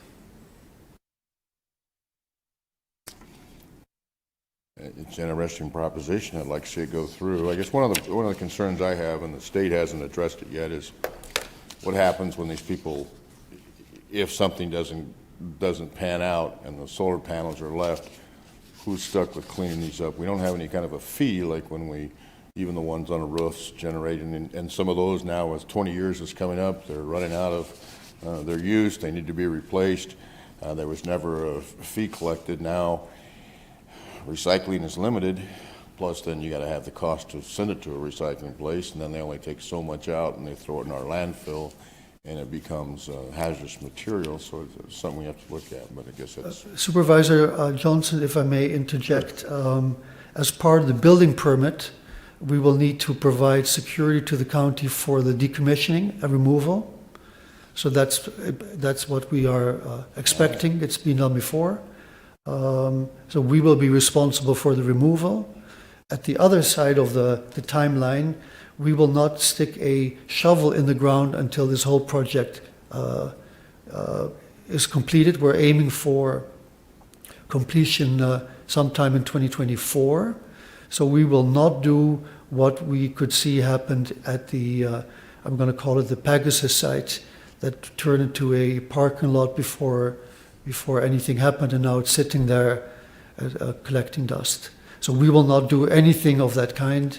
We will only start construction after we have building permits from you, after we agreed a reasonable, meaningful decommissioning schedule that we will stand behind. As you will gather, it's a large project with a significant capital cost, and therefore our partners are all, I'm going to say, investment-grade counterparties that can stand behind any commitment made to the county. Is that, the decommissioning, is that through a bond or just a... To be discussed at the time as part of the building. All right, thank you. That's the only question I had, Mr. Chair. Supervisor Lingenfelter. Thank you, Chairman Gould. Sir, one of my questions was on power purchase agreements as well, and you said you're not going to have one. So do you have any commitments right now from private industry to use this power? One of our parties that's part of this project will be in need of that power. So we will be using the power that we effectively self-generate as a group. Okay, Correct. so you have at least one commitment then from Correct. From private Well, industry. for the full output of our plant. We need it all. They'll need it all. Correct. Okay, that's good news. Where my concern really is, I mean, I'm all for the project, and I'm glad that it's going to be helping to support economic development in Mojave County. I think that's a positive, but I do have a concern with water, and you know, you have these areas that are really rich in solar resources, and unfortunately, it's in the middle of a desert, and our water is finite. What's your water source going to be? As far as for purposes of cleaning the panels during operation, we would expect from a dust point of view, given our experience in Fort Mojave and others in the area, we probably would need two cleanings if in fact our project is designed for water cleaning. There are now technologies for robotic cleaning that effectively are dry cleaning. So we're trying to establish whether we want dry cleaning, pay some more upfront, but then not need water. In fact, there's even an argument whether the cost of water and cleaning, apart from the water, you have manpower, whether that's justified by the increase in production afterwards. The jury is out. That's not self-evident. We will need our own water because we need demineralized water. Otherwise, over time, we get calcium deposits that will deteriorate our output. So we will bring in our own water that we will procure, demineralize, and use if, in fact, we end up using water. Most importantly, the water usage of a solar farm is very minimal. I'm going to say per year, per cleaning, probably in the range of between 1/2 and 3/4 of a quart per panel.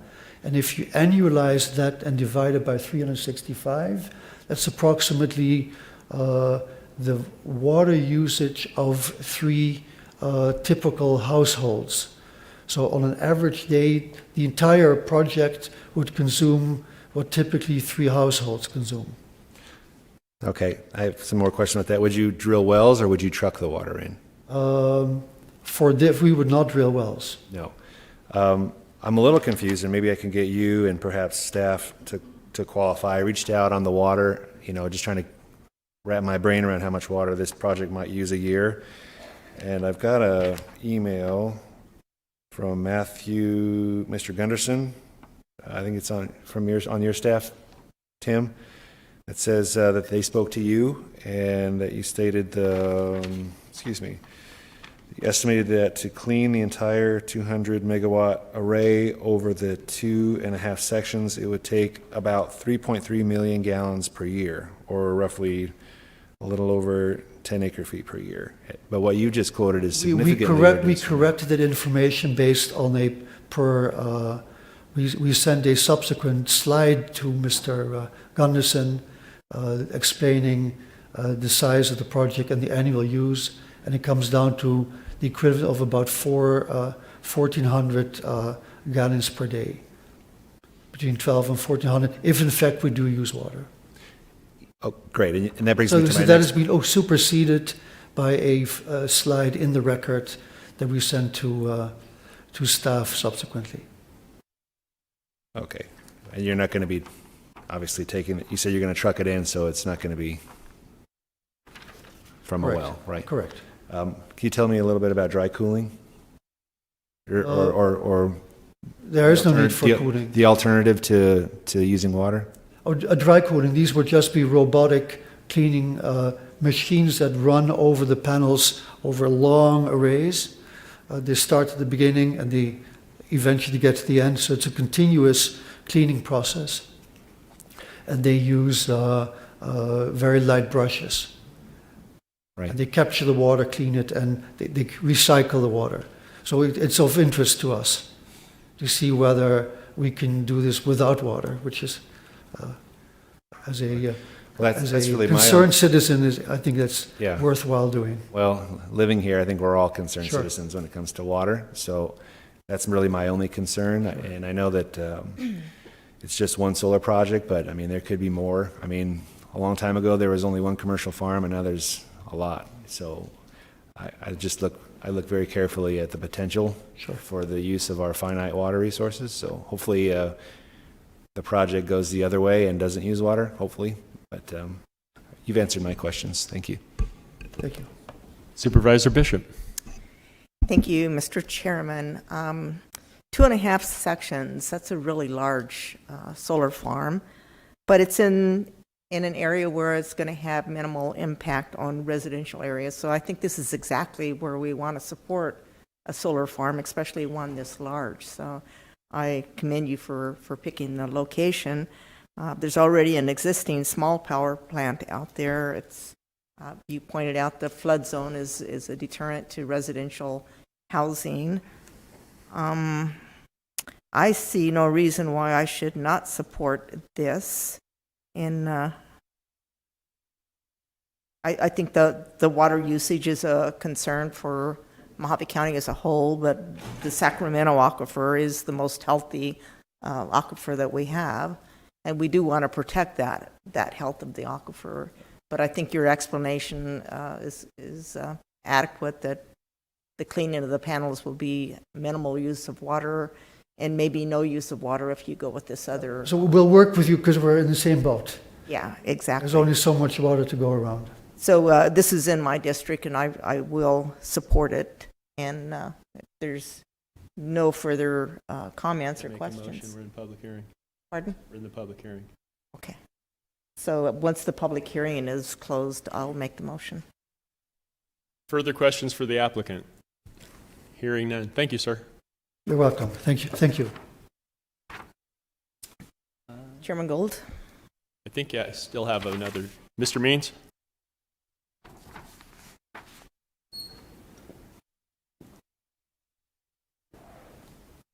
Hello, Mr. Chairman and Supervisors. My name is Johnny Mines. I'm a resident of Kingman. I live at 3364 Mineshaft Court. I am also the owner and broker of Remax Prestige Properties. I represent the owner of one of these two parcels. I'm not here to speak on his behalf, but just to show my support. As Mr. Fromm explained, the location, the infrastructure out there, the flood zone, we feel that it's kind of an ideal location for this type of project. I don't have a whole lot to add other than what he touched on, but I just wanted to come up and speak and show my support. Questions for Mr. Means? Hearing none. Thank you, sir. Thank you. Anyone else here to testify on item 48? Seeing none, I'm going to close the public hearing. Supervisor Bishop. I'd like to, excuse me, make the motion to approve as presented. Second. You've heard that motion and second. Is there any further discussion? Hearing none, all those in favor say aye. Aye. Those opposed say nay. The ayes appear to have it. Do have it. So ordered. Item 49. Gregory Parks. Come on down. Oh, only if needed. Sorry. Is it? I'm here to answer any questions that you might have, so I'll let Thank you, sir. I'll be here. Anyone else here to testify on item 49? Seeing none, I'm going to close the public hearing. What's the pleasure of the board? Chairman Gold? Supervisor Bishop. This is in within the boundaries of District 4, and I don't think I can support this because we need to maintain the integrity of the general plan for the area.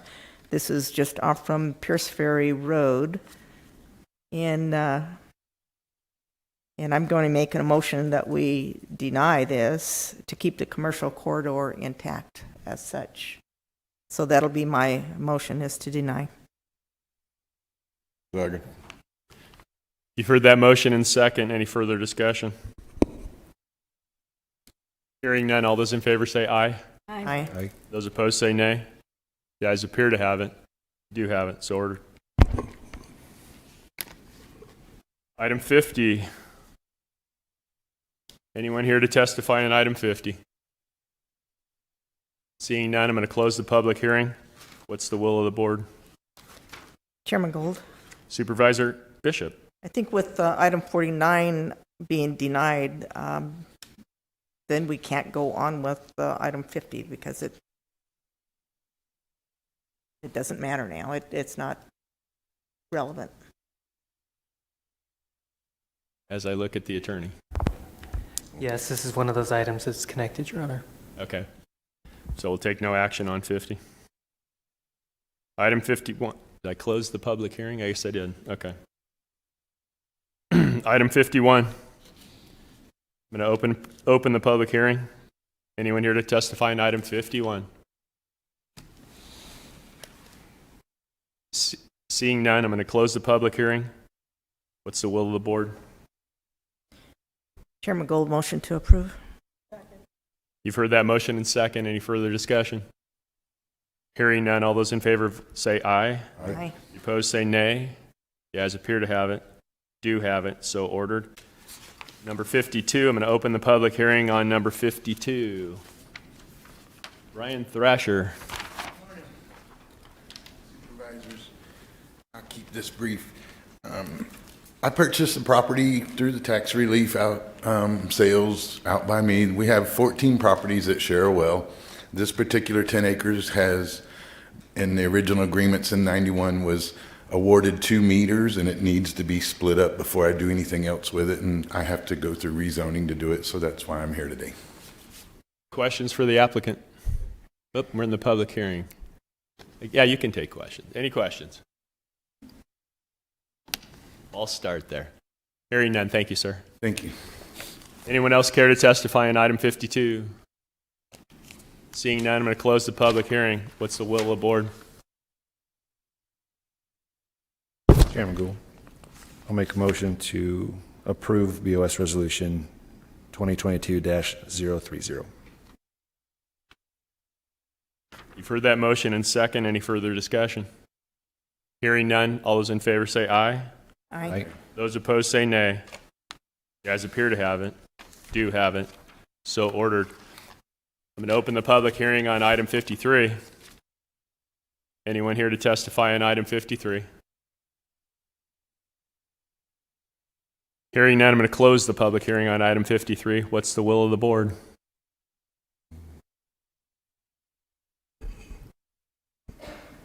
Chairman Gould, if I could get Director Walsh, if I could ask him to come up just to explain Sure. this a little bit better.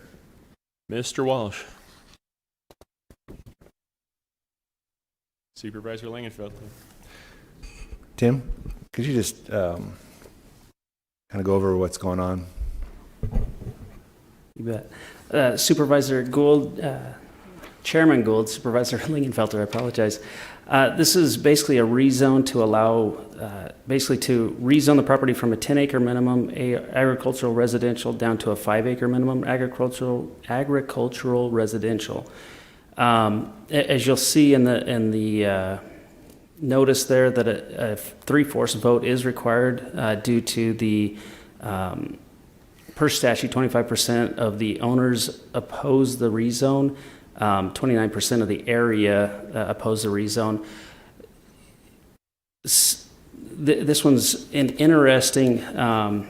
Typically, that means you have quite a bit of opposition from the neighbors.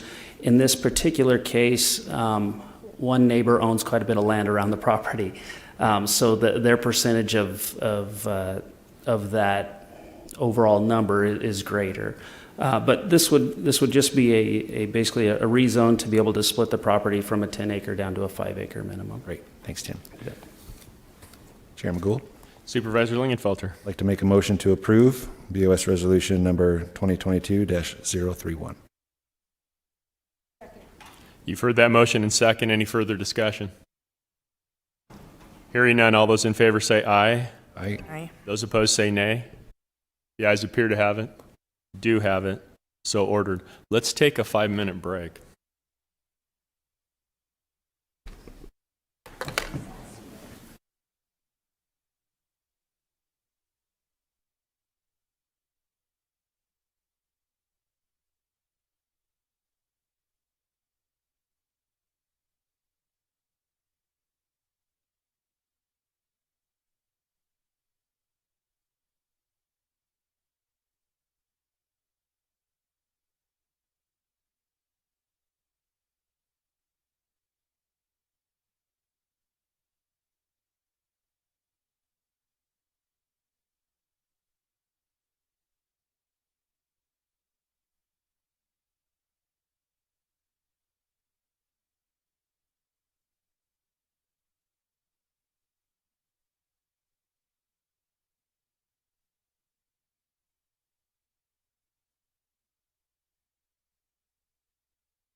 call the meeting back to order.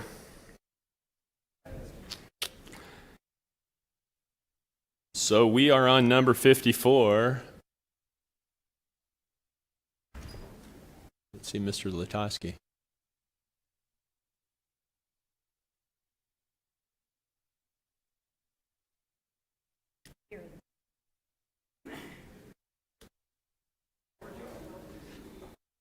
Mr. Latosky, come on down. Price is right. We're on item 54. My apologies, Chairman Gould. Well, Parks has a very unique way of going about trying to create new events and new interest for the county. And in this case, at Walpi Mountain Park, it's the Sasquatch event. Essentially an event where participants for a $30 fee would be able to hike the great Walpi Mountain Park trails and I guess find different clues which they can then guess where Sasquatch is hidden at Walpi Mountain Park. So it is heavily sponsorship driven, but there'll be t-shirts and the sponsorships will also provide for certain water and nutrition type amenities. So it's a great event. It's one of the things where, yes, we carved it out to where revenues will exceed expenditures, but I think what is imparted to the community is, number one, there's something to do on a weekday or a weekend midday. But two, we still want to get people to come to the park, and I know you're going to get a substantial fraction that will enjoy their experience and then will come back under day use, etc. So it's just getting more and more people out to our parks. And I think there's a particular brand of beef jerky that Sasquatch appears to like. So maybe we could lay some of that in and we could earn some extra money on selling that brand. Maybe that'll be one of our sponsors. Questions for Mr. Latosky? Hearing none. Thank you, sir. What's the pleasure of the board? Chairman Gold, motion to approve. Second. You've heard that motion in second. Any further discussion? Hearing none. All those in favor say aye. Aye. Those opposed say nay. The ayes appear to have it. Do have it. So ordered.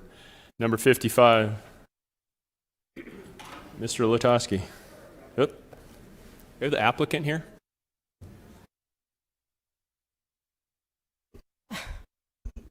Does not look like it. Wow. Mr. Latosky.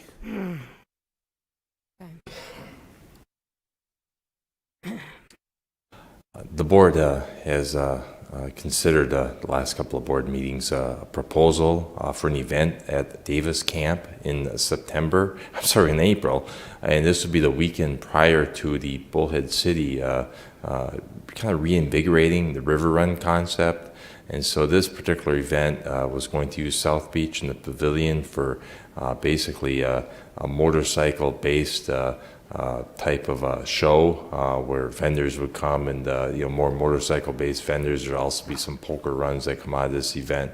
So it'll be the weekend prior to the Bullhead City event. And I think the board was contemplating over the course of the last couple meetings, and the applicant was here last time, disclosed some information regarding the fact that the city may have contacted him with interest in him putting on this Davis Camp event. Those discussions Parks were not party to, so we wouldn't be in a position to confirm whether or not those requests were in fact true. But Parks is well positioned to host this, should the board consider, and the fees are consistent with what we have in our published fee schedule that was just adopted. Questions for Mr. Latosky? Chairman Gould. Supervisor Angus. This is in my district, and I'm the one who's kind of kept continuing this for more information. Not a secret, I have some heartburn. Another promoter coming in a week before an established event, sort of not only stealing the thunder, but there's also a chance that something bad. This is motorcycle rally. Not to disparage motorcycles, but it does come with its own unique set of issues. We know from Laughlin what those are. So I just have a couple of more questions for you. We were told that it's only going to be in the park, but according to the plan, there's going to be several rides, Oatman ride, stuff like that, which, there's not much control over. So I feel like a little like we were misled on that one. And Also, security. When in the plan, again, I was hoping that the applicant would be here. In the plan, it says that they will hire their security. Is that armed security? Do you know? I do not know offhand. What I would hope is that when we get that final word and some presentation of material that security is being furnished, that we could have that and be able to work with our colleagues at risk management to affirm Right. if that's You know, acceptable.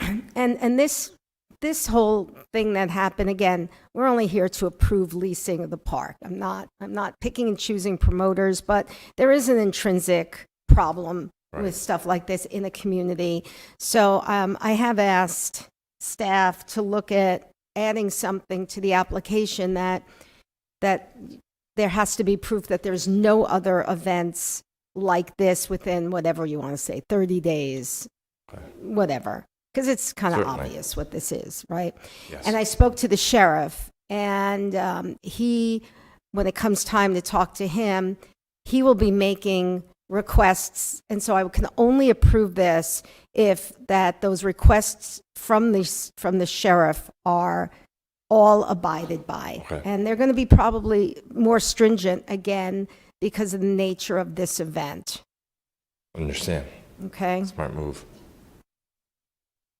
Further questions for Mr. Olszewski? Supervisor Johnson. I guess my question would be, what events are we talking about? Motorcycle events from now on have to have more stringent requirements than any other event? Supervisor Angus. That's up to the sheriff. Well, I don't He want, has autonomy. He does anyway, right? When he signs off on things, he signs off on liquor licenses or whatever.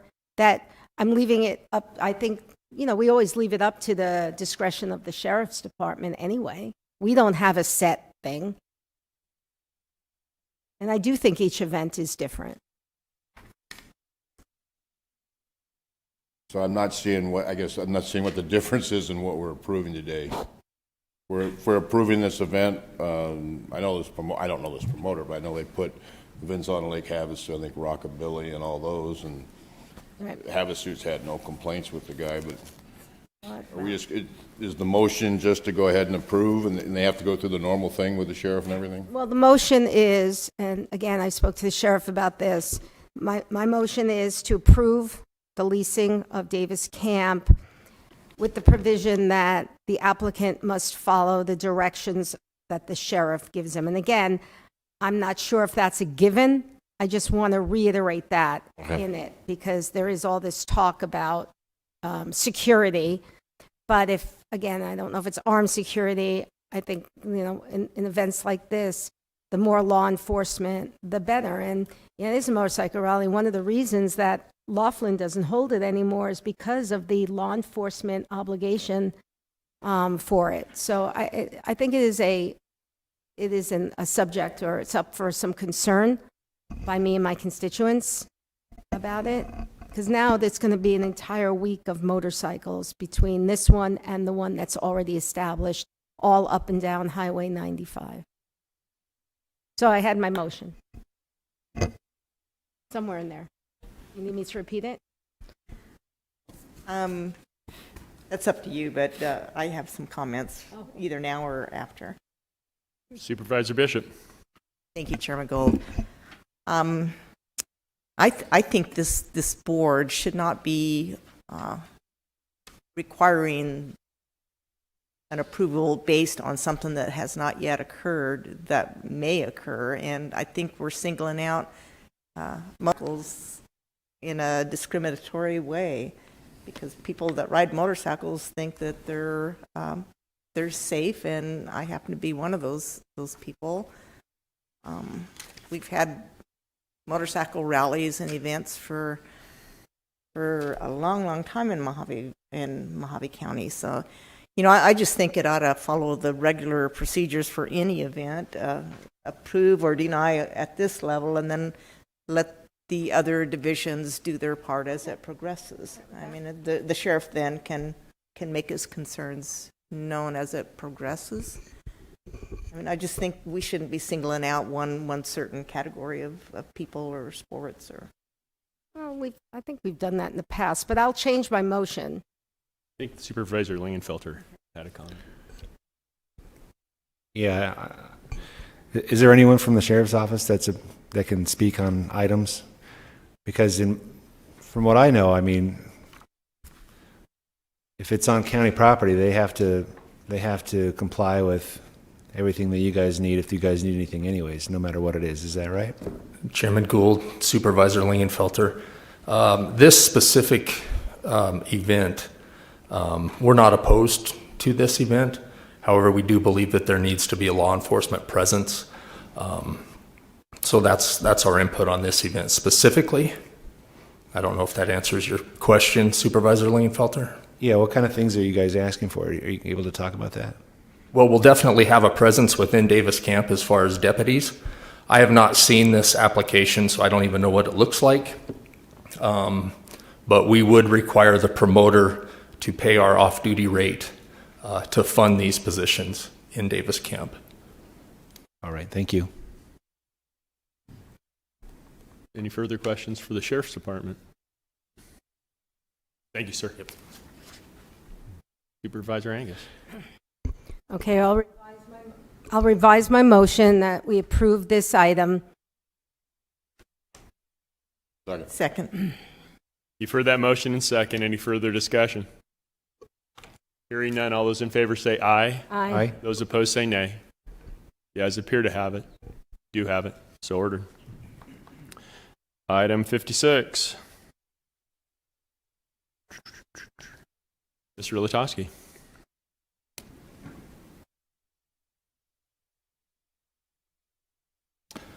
Yes, I believe this is the item on the Adair Place acceptance. And with regard to that, back in 2009, Mojave County constructed the North Canyon Justice Court and established what is a 250-foot access way connecting to State Routes 389. That access way actually serves both the sheriff's substation and the court. And this proposal by staff is for the board to contemplate accepting that 250-foot stretch into the road maintenance system. And it's primarily driven by our attention to some of the high-speed traffic on SR 389 in the area.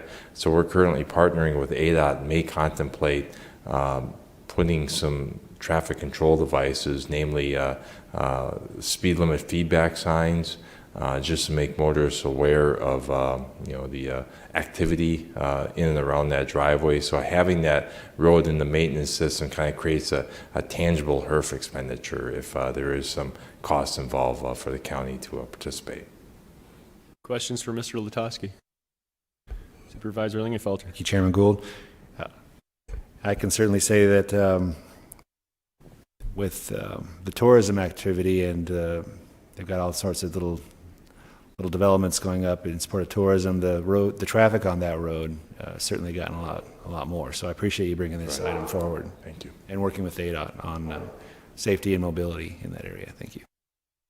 Further questions for Mr. Latosky? Hearing none. Thank you, sir. Pleasure of the board. Chairman Gould. Supervisor Lingenfelter. Motion to approve. Item Second. 56.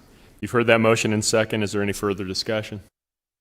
Hearing none, all those in favor say aye. Aye. Those opposed say nay. The ayes appear to have it. Do have it. So ordered. Item 57, Mr. Latosky. Chairman Gould. Supervisor Bishop. I'll make a motion to approve. Second. You've heard that motion in second. Is there any further discussion? Hearing none, all those in favor say aye. Aye. Those opposed say nay. Nay. The ayes appear to have it. Do have it. So ordered. Item 58, County Supervisor or County Manager. Mr. Chairman, board members, thank you for promoting me to supervisor. It's my pleasure to recommend to you Jacob Barilaro, also known as Jake, to be our next library director. Kathy Pennell served in that capacity for over 8 years and did a great job serving the county as the library director. She wanted to retire, was very patient with us for well over a year. She finally did retire, and I'm really thrilled and excited to recommend Jake, who has served as her assistant for about 5 years. He's capable, experienced, knows Mojave County, and is looking forward to serve in the capacity of director. So that's my recommendation to the board. Questions of the county manager? Chairman Gold. Supervisor Bishop.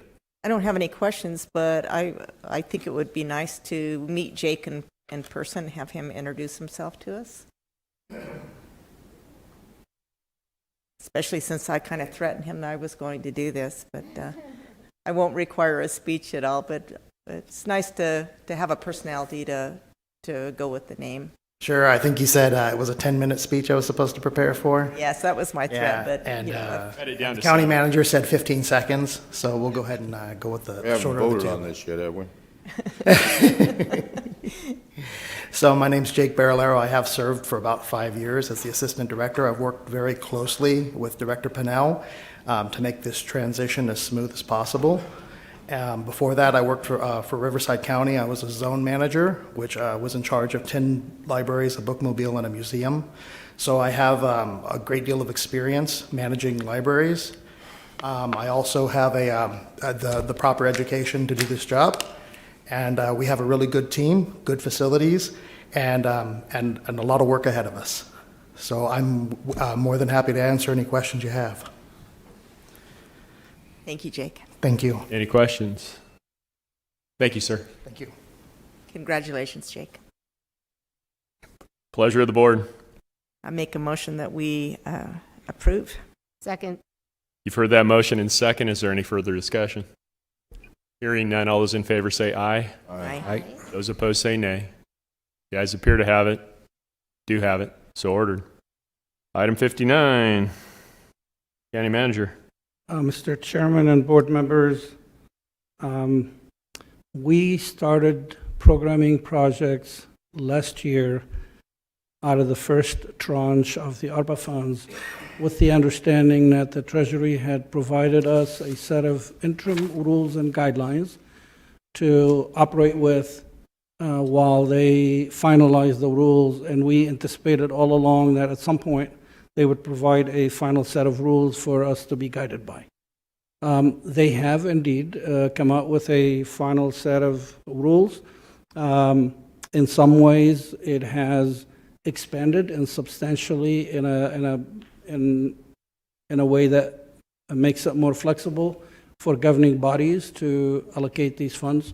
So I wanted to provide the board an opportunity to be briefed. We will be brief. It's a lot of pages, but we've scaled it back so we can walk you through it, and to also make you aware that the board can vote to adopt these set of new rules prior to when they become effective in April, or wait for the April date when they become effective. Either way, I assure you we have been compliant with the interim rules, and we will be compliant with the final rules. And with that said, it's really a two-step update. I'd like to turn it over to Attorney Palmer to walk you through those. And then there's a piece at the end that relates to audits, federal audits, and what compliance requirements are. And I would ask our Finance Director, Coral Lloyd, to provide that update. So we'll start with Attorney Palmer. Thank you. Mr. Chairman, members, if I can just refer to 5 different pages that are in the backup and reference a few different areas of those pages that are applicable to the projects you're already doing, as well as highlighting some of the changes. On page 5, as noted by the county manager, this rule takes effect on April 1st, 2022. Between now and April 1st, the board can follow the interim rules or these final rules, whichever the board decides. The next page I want to look at is page 8. One of the biggest changes in the final rules is regarding the government category of spending. So under the ARPA rules, there's the 4 categories. You're familiar with them. That's the wastewater broadband is one category. The government spending is another category. Economic harm, public health is another category. So on that government services category, previously or under the interim rules, there has to be a negative economic impact, meaning a tax decrease due to what was going on in the economy as it relates to COVID. And under these final rules, the county does not have to show a revenue decrease. The county can presume there was a decrease and essentially use up to $10 million under the government services category. One of the questions I had heard this board previously ask addressed, can ARPA funds be used for roads, for example? And under this government services, this board could use up to $10 million for a wide variety of government services, roads being one of them. And so just looking at that standard allowance, road building, maintenance, other infrastructure, provision of police, fire, and other public safety, purchase of fire trucks, police vehicles.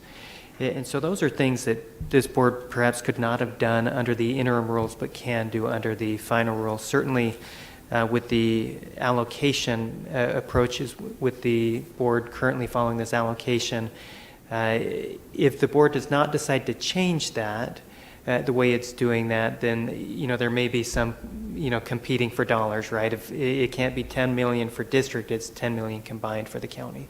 So there may be some coordination there, cooperation there that needs to be followed if we continue down each board member using their allocation. Moving on to page 11, one of the supervisors is looking into distributing money to individuals in their district. The interim rules required looking at or finding a negative economic impact. On page 11, you see some clarifications, modifications, whatever you want to call it. In the final rules, it says that you can presume a negative economic impact if you meet a few different criteria that they've spelled out. Some of the criteria here are that they're low or moderate income, up to 300% of the federal poverty level. So we can look at federal poverty level as a guideline. They also looked at area or average area median income as another. And then if they've qualified for and are already in other government services such as Head Start, food stamps, Section 8 housing, Medicare. So there's a list of about 20 or so programs, and if a person's already involved in one of those programs, they're presumed to have been impacted, therefore eligible for economic help.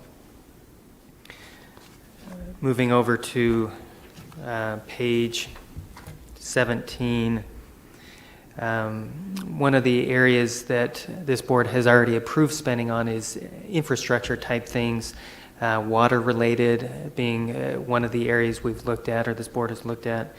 And so the change here is if there's a project over $1 million, the county has some additional work it needs to do. It needs to provide or create written justification for that project. The final rules provide some guidelines as to what needs to be in that written justification. If the project gets bigger in the $10 million range, which I don't see that in any of the proposals yet, that justification needs to be provided to the Treasury in its monthly reporting. If it's between the 1 million and 10 million, I think there just has to have that written justification available.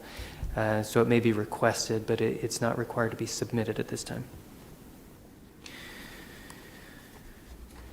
The last area I want to look at is on page 21, this related to the broadband infrastructure. The initial rules or interim rules looked at saying if there's a broadband speed of 25 megabits per second download and 3 upload, you're presumed to be in an area that could qualify for ARPA dollars for broadband. The final rules increase that to 100 megabits download and 20 upload. In other words, there may be more areas eligible for broadband that may be covered by existing broadband, but not as fast as suggested by the rules. The one last area there is that anyone who receives ARPA dollars for broadband is required to do a couple things. One is participate in an FCC affordable connectivity program, or provide access to broad-based low-income affordability. There needs to be some reporting in those areas. So that's kind of a new addition, is kind of that requirement to provide some low-income benefit. It may be of interest to the board. The one procurement that has been awarded, their bid did suggest that they would be participating in the, if I remember correctly, the FCC affordability connectivity program. So it does qualify there, despite that being kind of a new addition. And those were the key areas due to the board's currently suggested projects that are either approved or being discussed that I've heard of. Those are the areas that I saw in the final rules that might be of interest to you.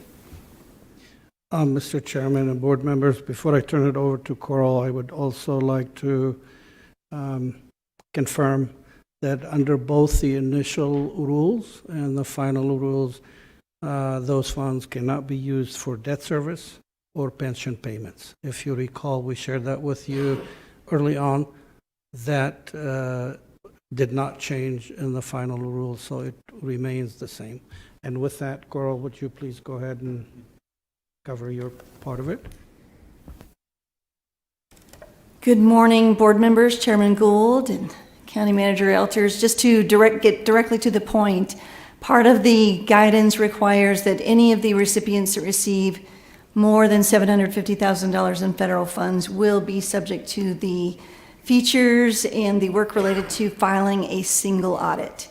At this point in time, we've only had one recipient of the funds where we've actually paid out more than $750,000.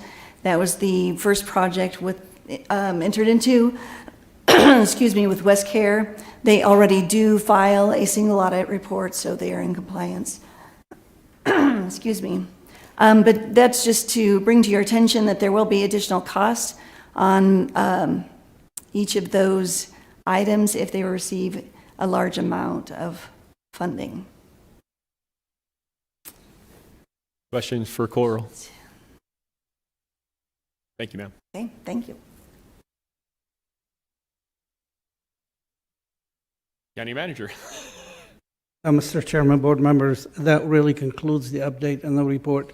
I had mentioned to you, and I'll repeat it, if the board wishes to wait until April 1st to adopt the final rule, then we do not need to do anything today. We can just proceed with that understanding and let it become effective. If the board wishes to adopt the final rule prior to April 1st, please let us know, direct staff, so we can bring it back at the next board meeting as an agenda item, or maybe even my understanding in discussing that angle of it or that approach with the county attorney's office is that if the board wishes to adopt the final rules today within this item, that the board can also do that. So I just wanted to clarify that. It's your prerogative, it's your discretion, whether you wait for it to automatically become effective or whether you want to adopt it any time sooner than that.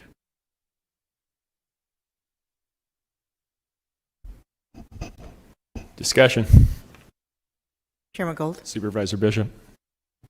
County Manager, is there any reason to delay the approval of the final rule? I mean, do we expect any other changes, or are you and the county attorney competent in recommending that we approve the final rule as it stands today? What are your recommendations, I guess, is what I'm asking. Chairman Gould, Supervisor Bishop, and board members, It truly, this is one of those items where it's 6 of one, half a dozen of another. We are in compliance with the interim rule, and we will be with the final. The only reason I would recommend to the board to adopt it today is if the board wanted to change direction and program funds for any road-related projects that were not allowed under the interim rule. But the board still has time anyway, because the second half, tranche as they called it, of the funds is really not at hand yet, and the board decided and directed staff to wait until we receive the funds before we program the rest of it. So there's really no advantage for the board to adopt it today. The board can just choose to let it be. We continue doing what we're doing, and on April 1st, the final rule becomes final, and we continue to do what we're doing, knowing full well that the board has the discretion and the flexibility to program within the final rules at that time. So I really see no advantage. And with that said, I think we could just let it be satisfied with the update that we provided you, so you're informed as to what we're doing, and let it become effective on April 1st. Any further discussion? What's the will of the board? Mr. Chair, Supervisor Johnson. I don't think it's agendized for an action item.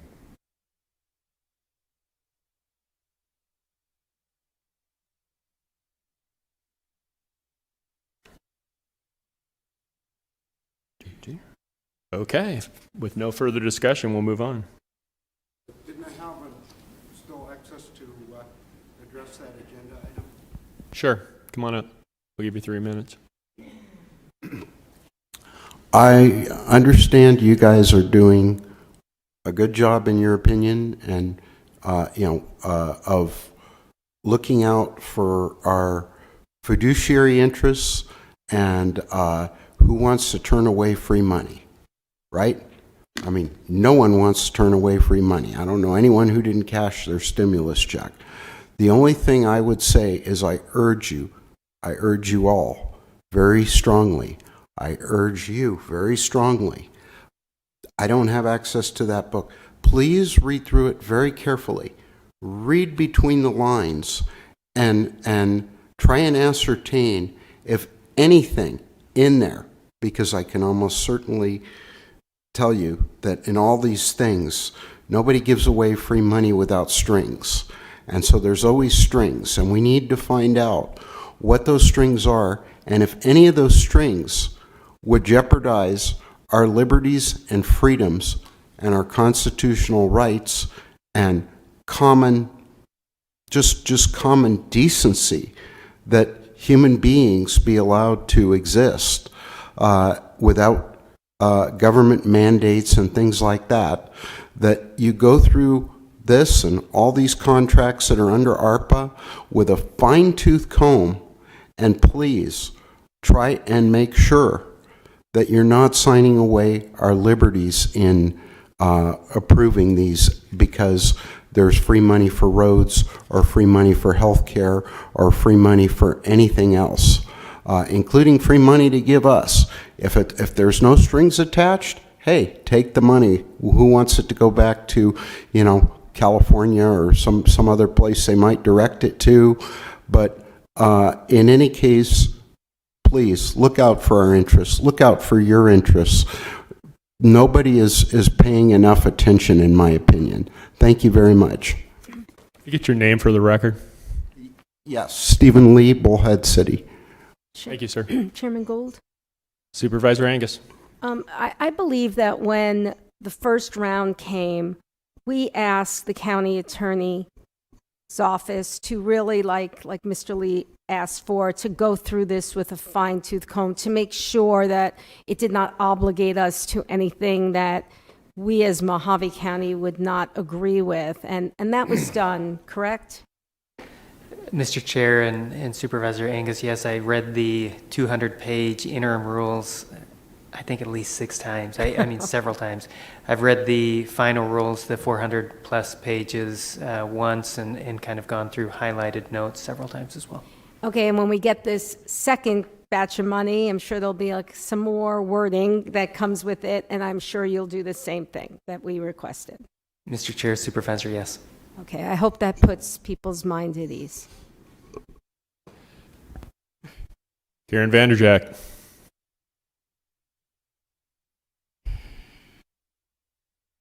Yes, I am Karen Vanderjack.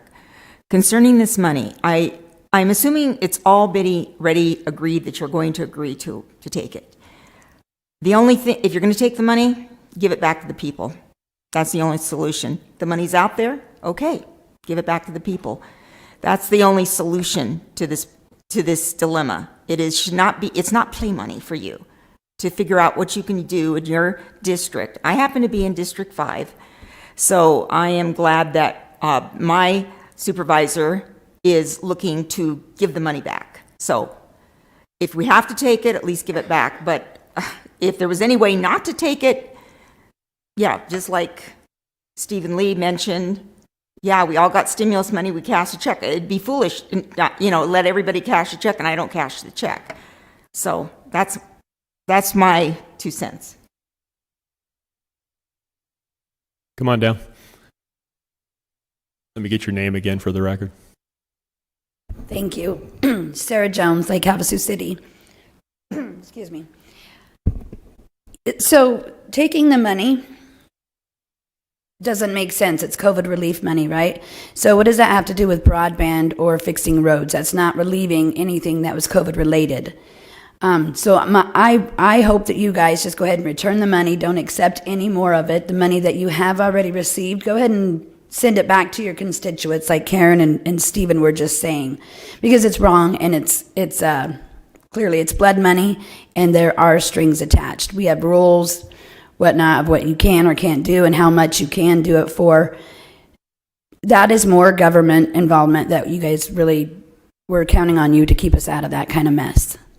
So, yeah, just return the money and think about what you're going to do if you don't do that, because that has nothing to do with 5G, the broadband and the roads or whatever else like that. This is money for the constituents who have suffered throughout the COVID pandemic.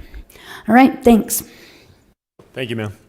Moving on to item 60, Supervisor Lingenfelter. Thank you, Chairman Gould. If I could ask Denise Burley to come down. I've been working with Department of Public Health on this issue.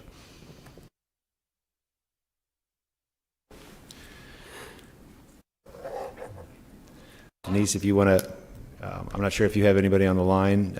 I know we've also been working with Hunter Adams, the Creek Valley Health Clinic up there, and also Shirley Draper from Cherished Families, but the floor is yours. Thank you. Chairman Gould, members of the board, Supervisor Lingenfelter, we do have Shirley Draper on the line, and I will bring her into this conversation. I believe Hunter Adams is traveling today and unable to be on the call.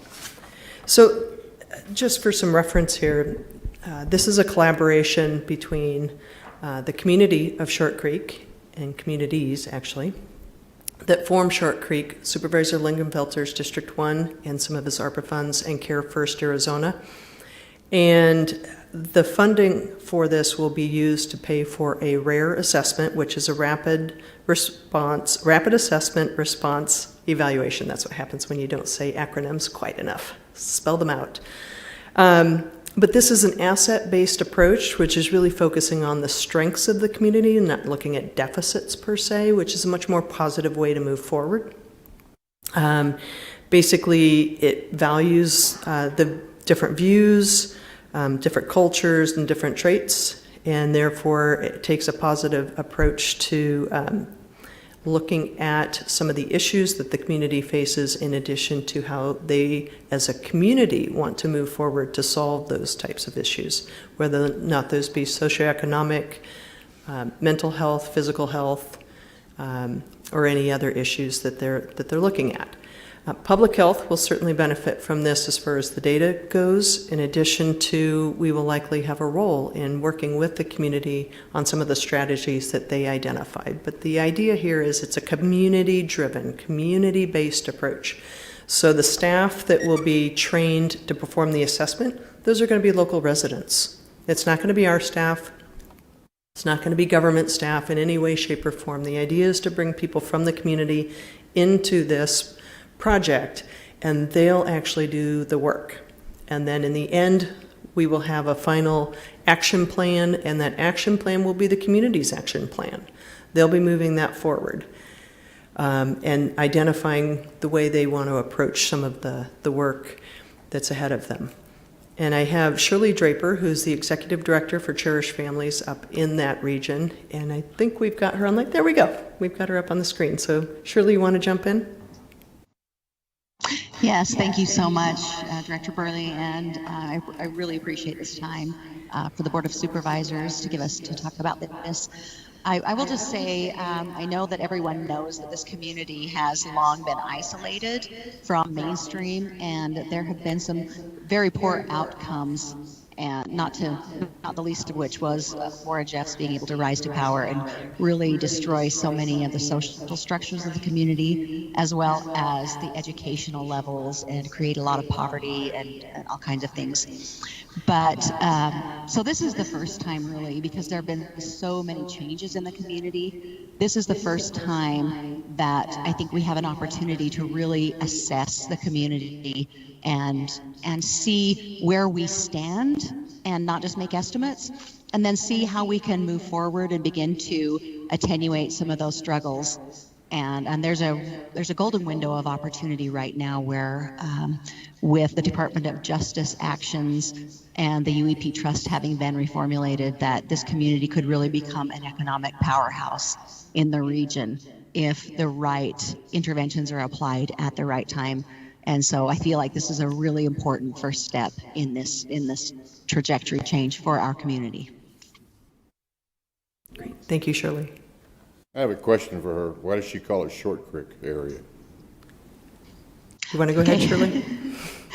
Yes, so when our ancestors settled the community in the early 1900s, the town was named after a creek that ran through that town called Short Creek. And We understand that. And that was, what, 1913, and then 1952, Governor Powell went in, and then we changed the name to Colorado City. So why are we doing it today? Why are we going back to a time that I would think you'd want to forget? Well, actually, the locals still call it Short Creek, and we use that word to be more inclusive of all of the community, not just the incorporated area of Colorado City. All my years up there, I've never heard anybody call it Short Creek. That's all right. Thank you. So are there any questions that either Shirley or I can answer? Chairman Gold, I have a question. Supervisor Bishop. This also includes the area of Hilldale, is that correct? That's correct. Is that not in Utah? It is, and thank you, Supervisor Bishop. You make a great point. That is the actual benefit of having Care First Arizona participating in this process, is that they will be funding that portion of the assessment because they are outside of Arizona. Correct. Okay, and where else is the funding coming from? I mean, is this just all ARPA funds, or are there other agencies buying into a partnership? Would you like me to? Please. Okay. So actually, District 1 will use $32,500 of their ARPA funds, if approved by the board today. And Care First is contributing $32,500 as well. So that's the total cost of the assessment. Okay, thank you. Certainly. Further questions? Hearing none. Thank you, ma'am. Supervisor Lingenfelter. Thank you, Chairman Gould. Make a motion to approve item 60. Second. Oh, hang on. Come on down.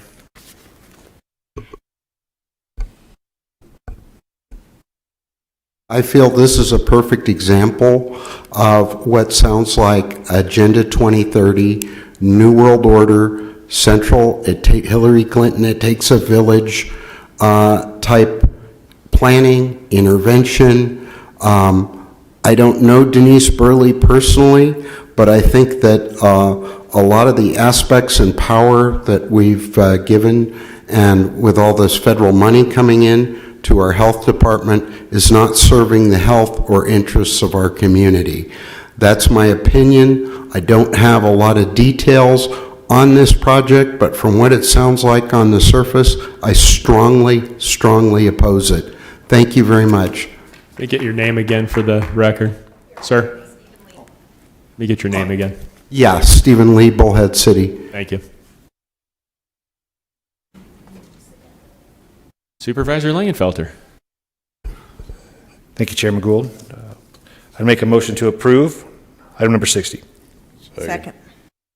You've heard that motion. Any further discussion? Hearing none, all those in favor say aye. Aye. Those opposed say no. The ayes appear to have it. Do have it. So ordered. Item 61. Supervisor Johnson.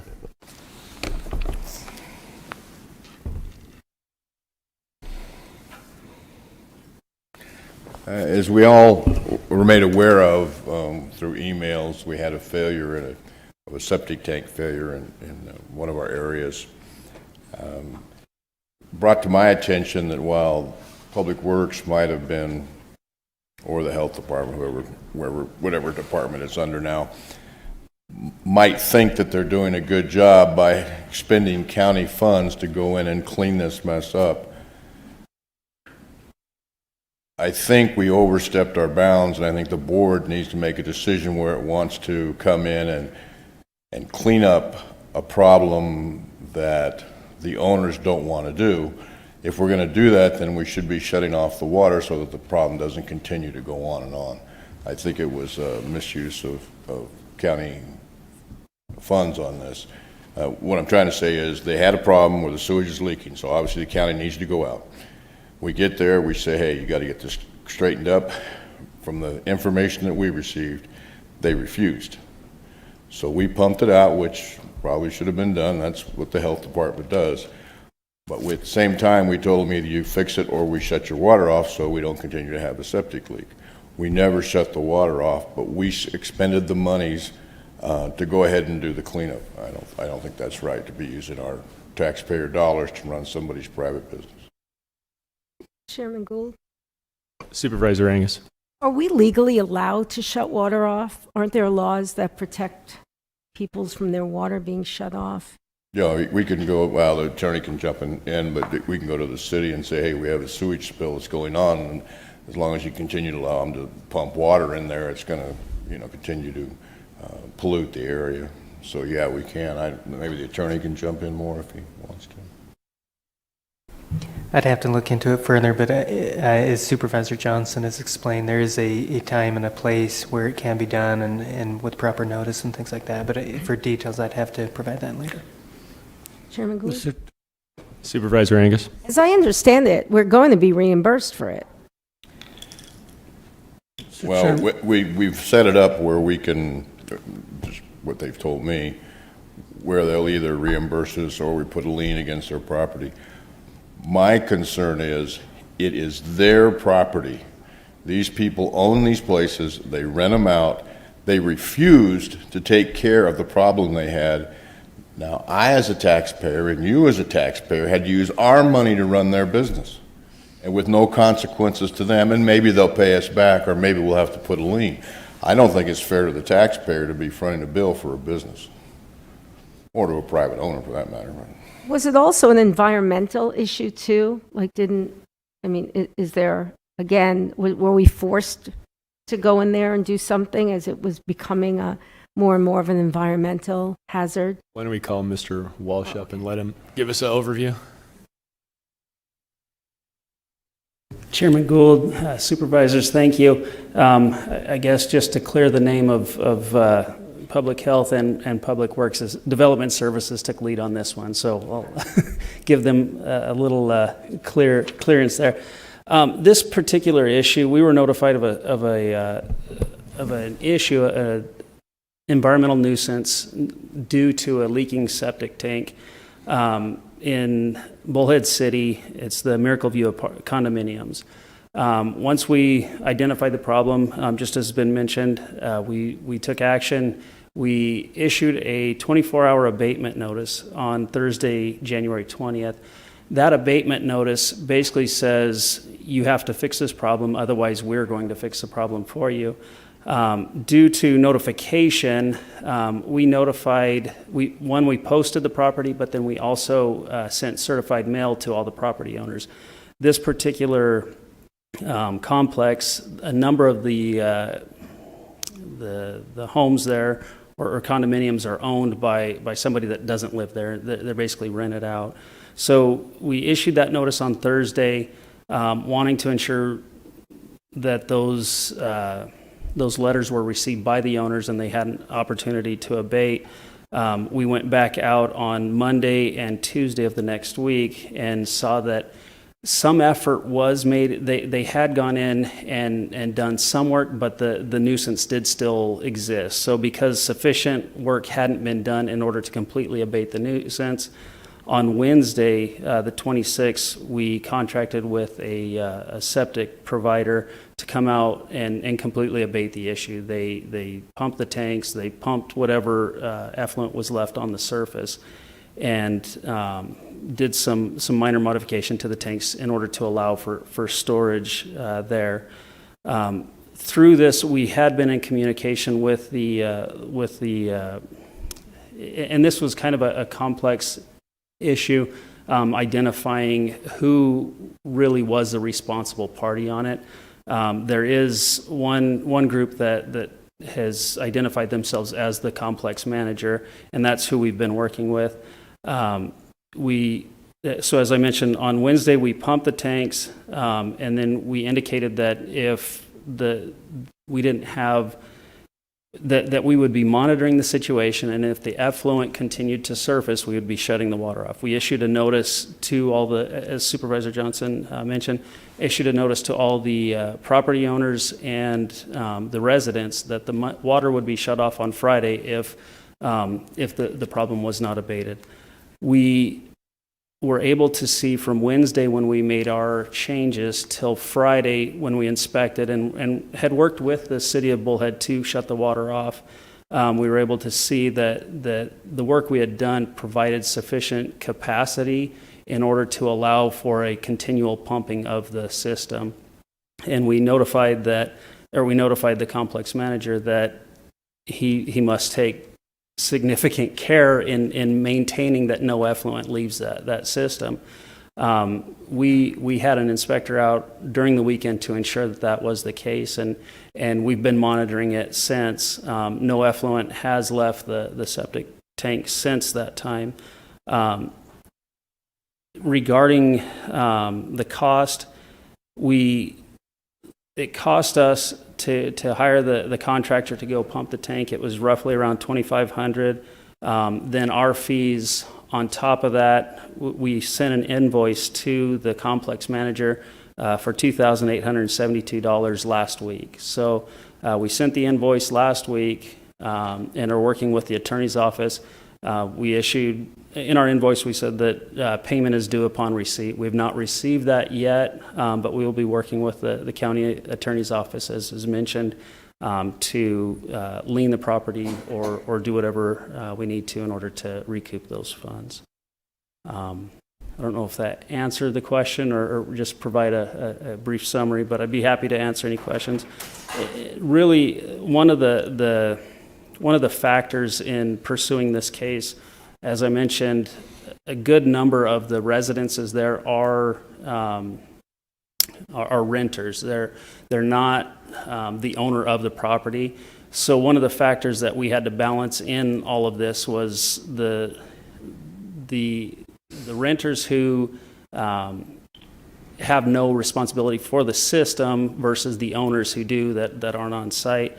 And there's that balancing act that we had to negotiate, but then also the purpose, our goal in any of these activities is to basically contain the nuisance.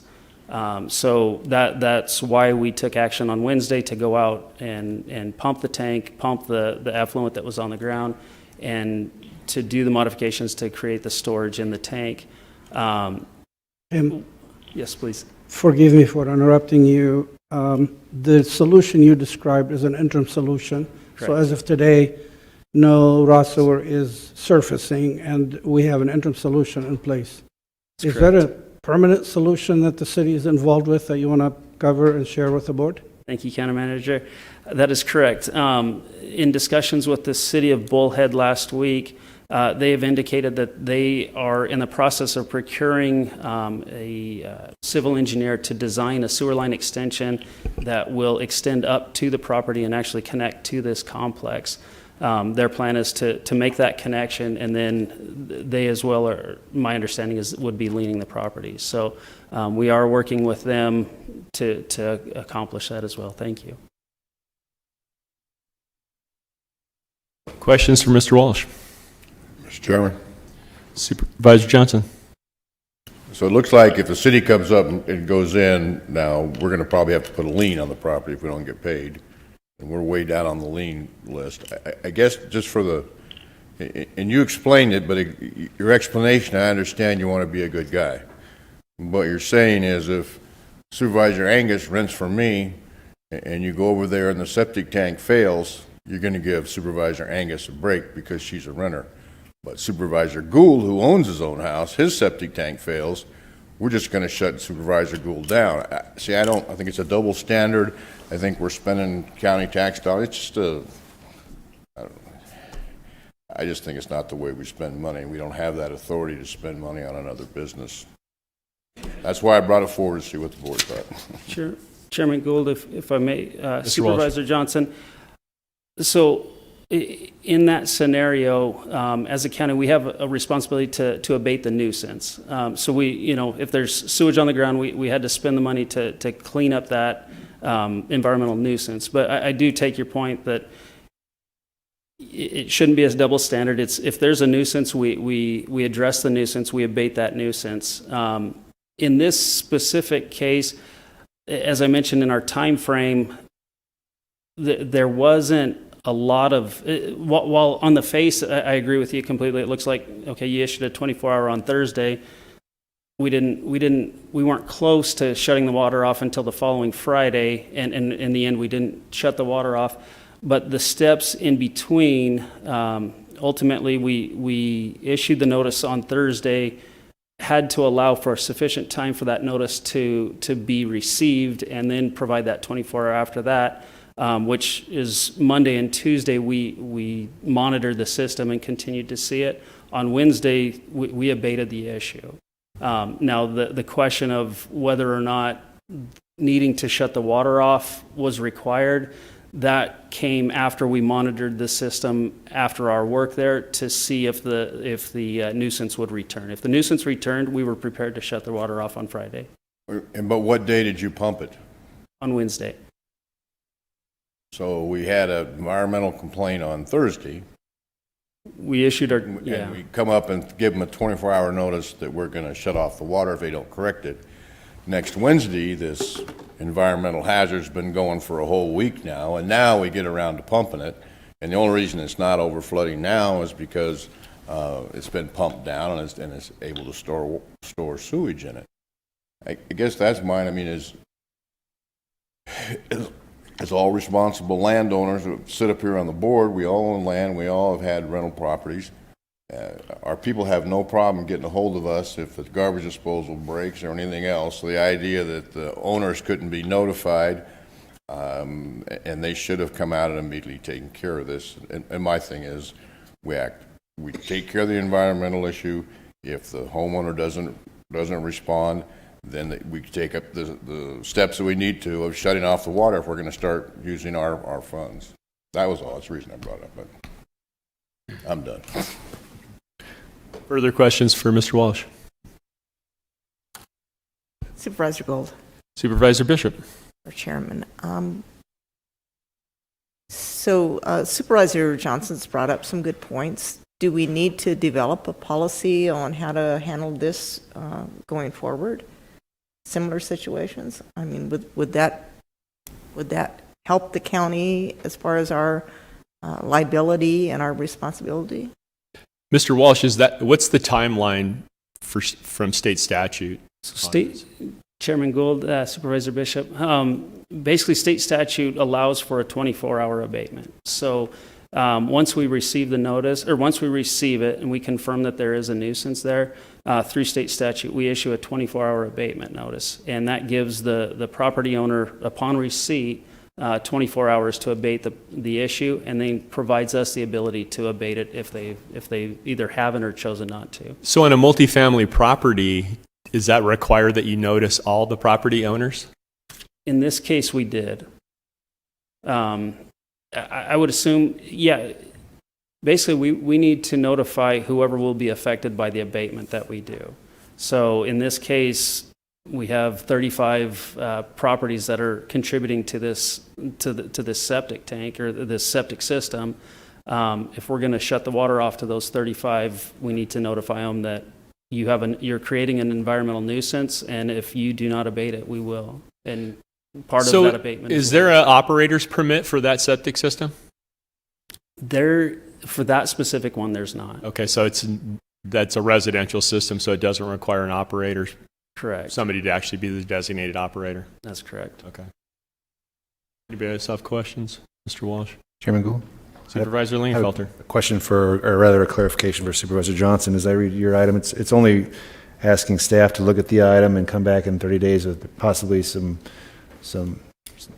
recommendations on improvements. I don't see any harm in that. Is that what it is? Correct, yes. Something, and I think, in fairness to the staff, maybe if they just shut the water off, maybe there's, I don't know the feeling of the board, maybe some of the board would have said, oh, you're overstepping your bounds or something, but I think in the political atmosphere that we have now, if the staff comes back and says, we have a problem here, we just want your direction. You guys want us to spend money, or do you want us to follow the law? Mr. Chairman, board members, as I listen to the discussion, I just want you to remember we do have statutes guiding what we do, and we have the abatement policy in hand already. So while we truly understand Supervisor Johnson's concerns and relate to them, the department kept me in the loop on this throughout, and I did my very best to represent the board in balance between these condominiums, residents, and the goal to achieve a task. We were made aware of raw sewer surfacing, as you heard, and we reached out and acted immediately to notify folks that this problem exists. It needs to stop. It needs to be abated. Our call, our primary concern was stop the raw sewage and get a solution acceptable to the county who represents, in this case, it's in Bullhead City, but we have that authority.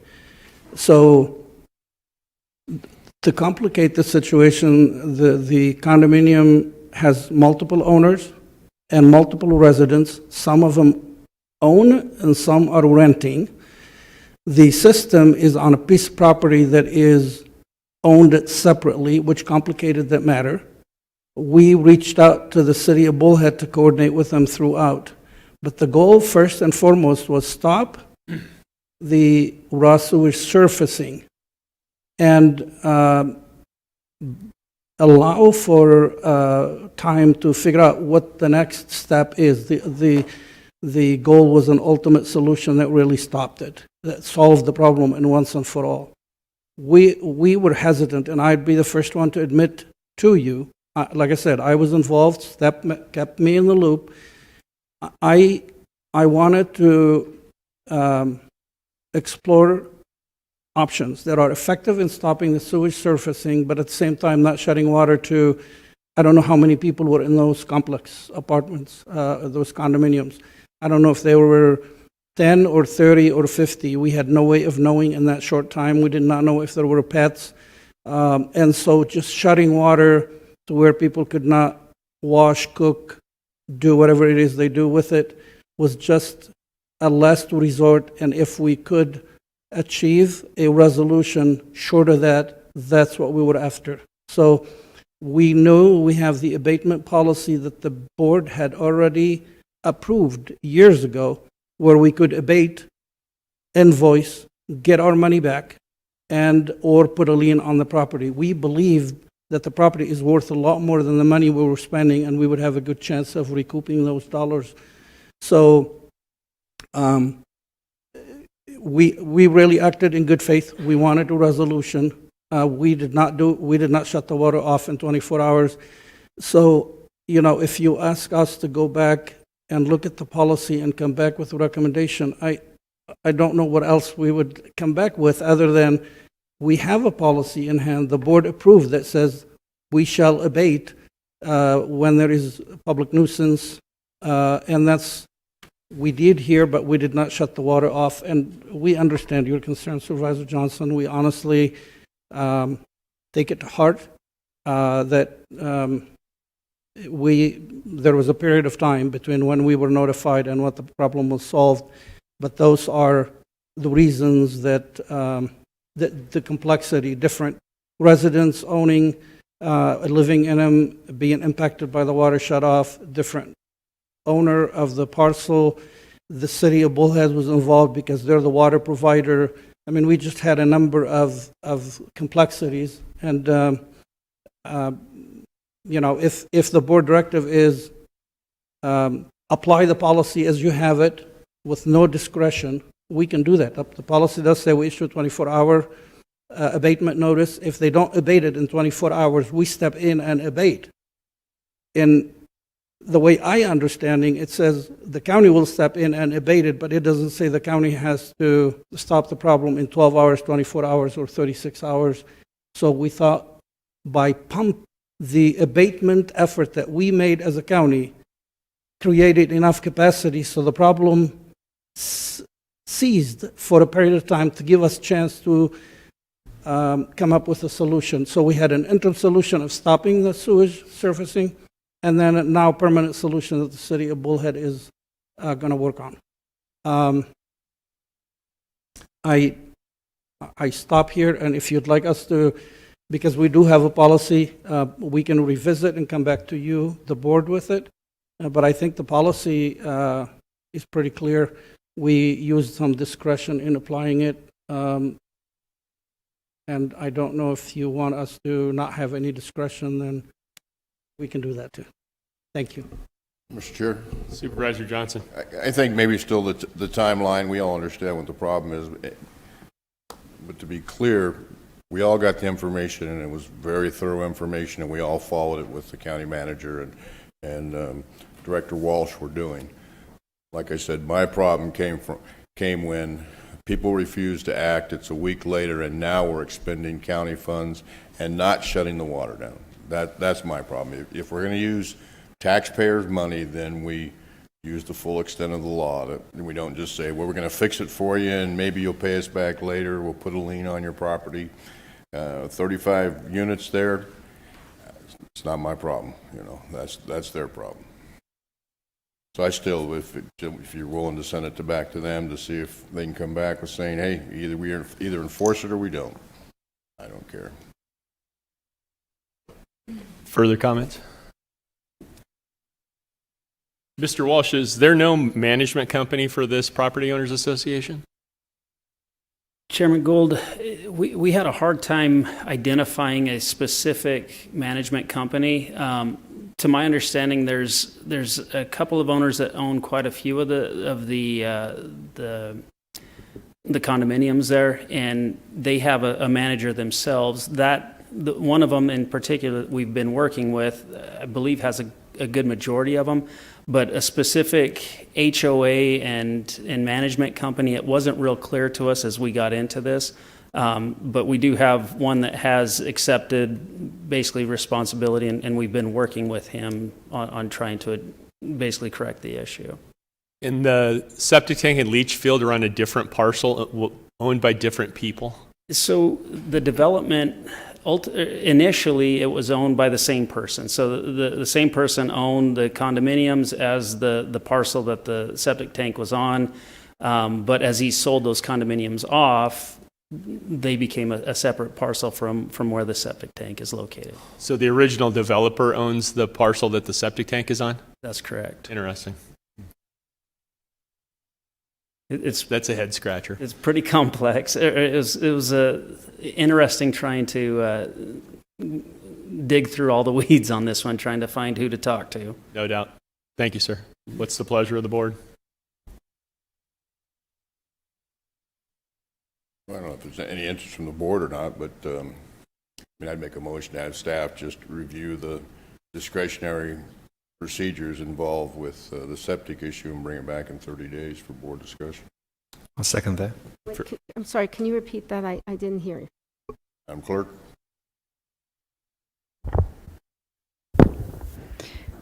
Chairman Gould, Supervisors, his motion is to have staff review the discretionary procedures and bring that back to the board within 30 days. Supervisor Angus. I just want to thank staff. I knew about this. It's in my district, and I know how hard they worked and how they, especially with this parcel thing that Supervisor Gould just did. So I just want to take this time to say that you guys did a great job. You've heard that motion. Any further discussion?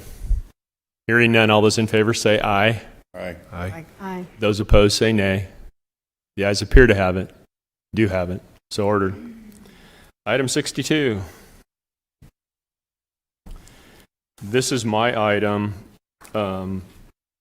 What I would like to do is return my ARPA money back to my constituents in the 5th District. To do that, we've developed a mailing list and an application, and it looks like we'll have to mail the application out to 28,000 households at a cost of printing and mailing of 80 cents a piece, and that was from the contractor that does mailing for the treasurer. My assistant has already been qualified with a contractor to the Social Security Administration to validate Social Security numbers so that we make sure that those checks are going to real people and that they have legal presence in the United States. We were going to return those to my assistant, who would then run those applications through the Social Security Administration. If that becomes too overwhelming, we'll have to take on attempt to do that.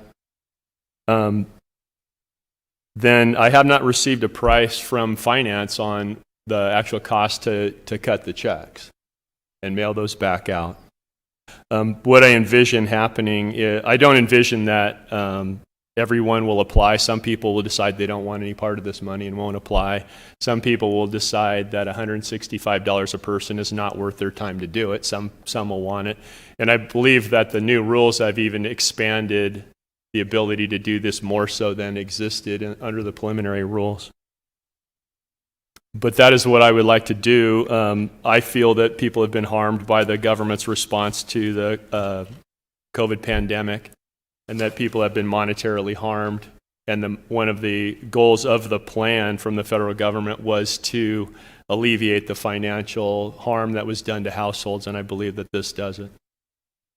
Supervisor Angus. Well, I want to commend you. It's quite a Herculean task, I think, that you're undertaking here. And I just have some questions.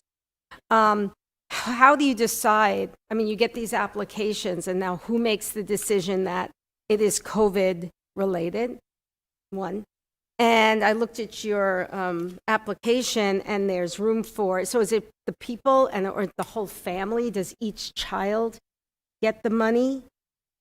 And what about homeowners who don't live here, who own property but don't reside here? Are they eligible too? No, you'd have to be a full-time resident of the 5th District. The money would go to each individual, including the children in the household. If it's another adult other than the spouse, they'll have to apply individually. And you had a third question. It was about people who just, you answered the third okay. first, Yeah, we've weeded those.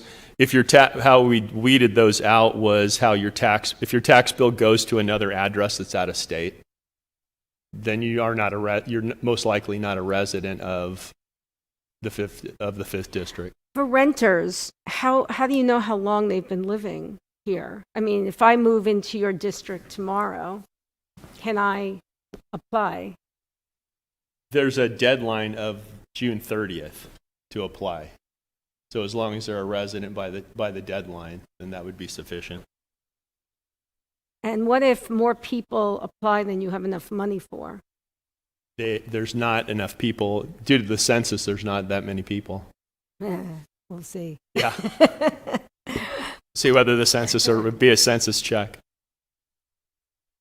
Any other questions? I have a question. Supervisor Bishop.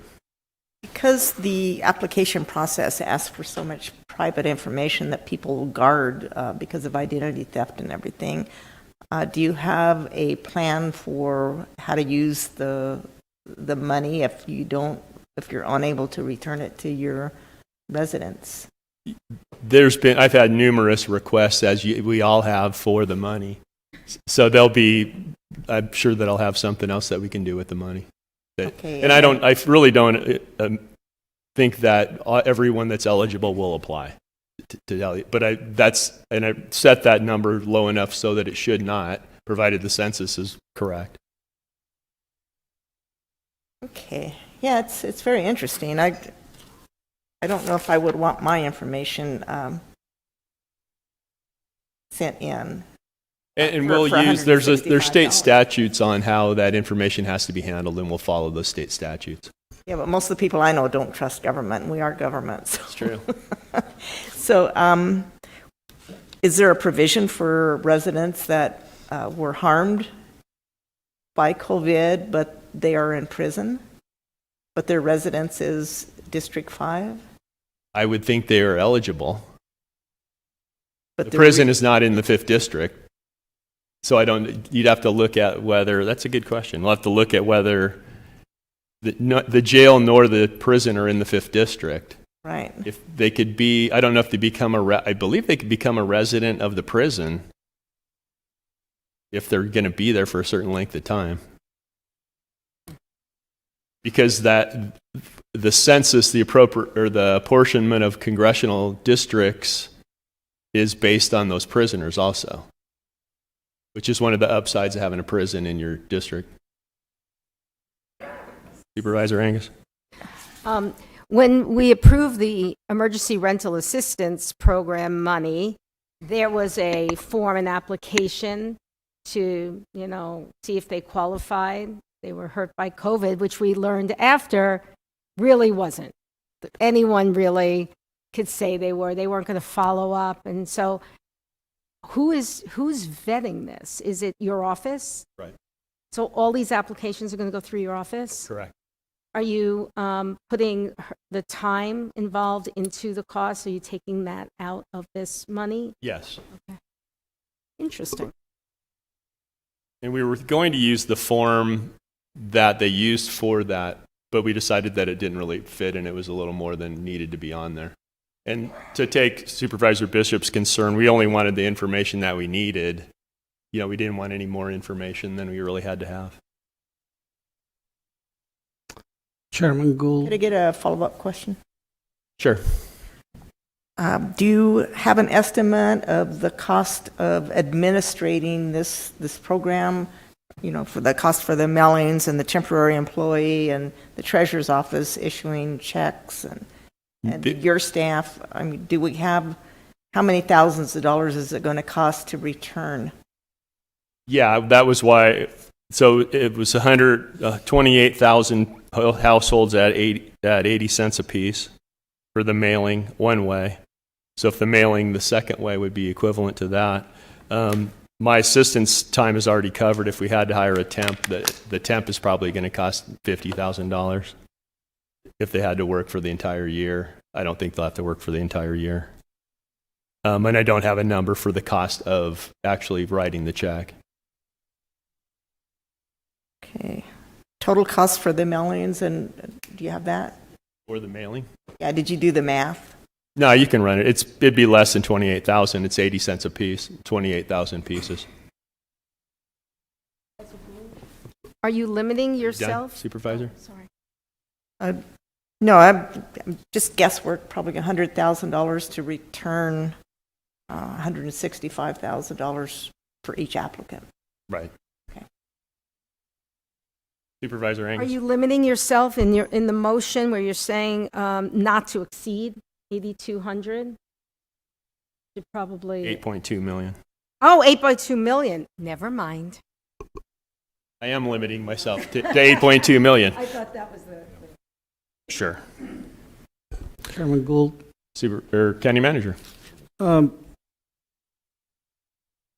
wanted to weigh in and offer some thoughts to you and the board. And consistent with what we did with the other board members, our job is to support you and facilitate the delivery of these funds.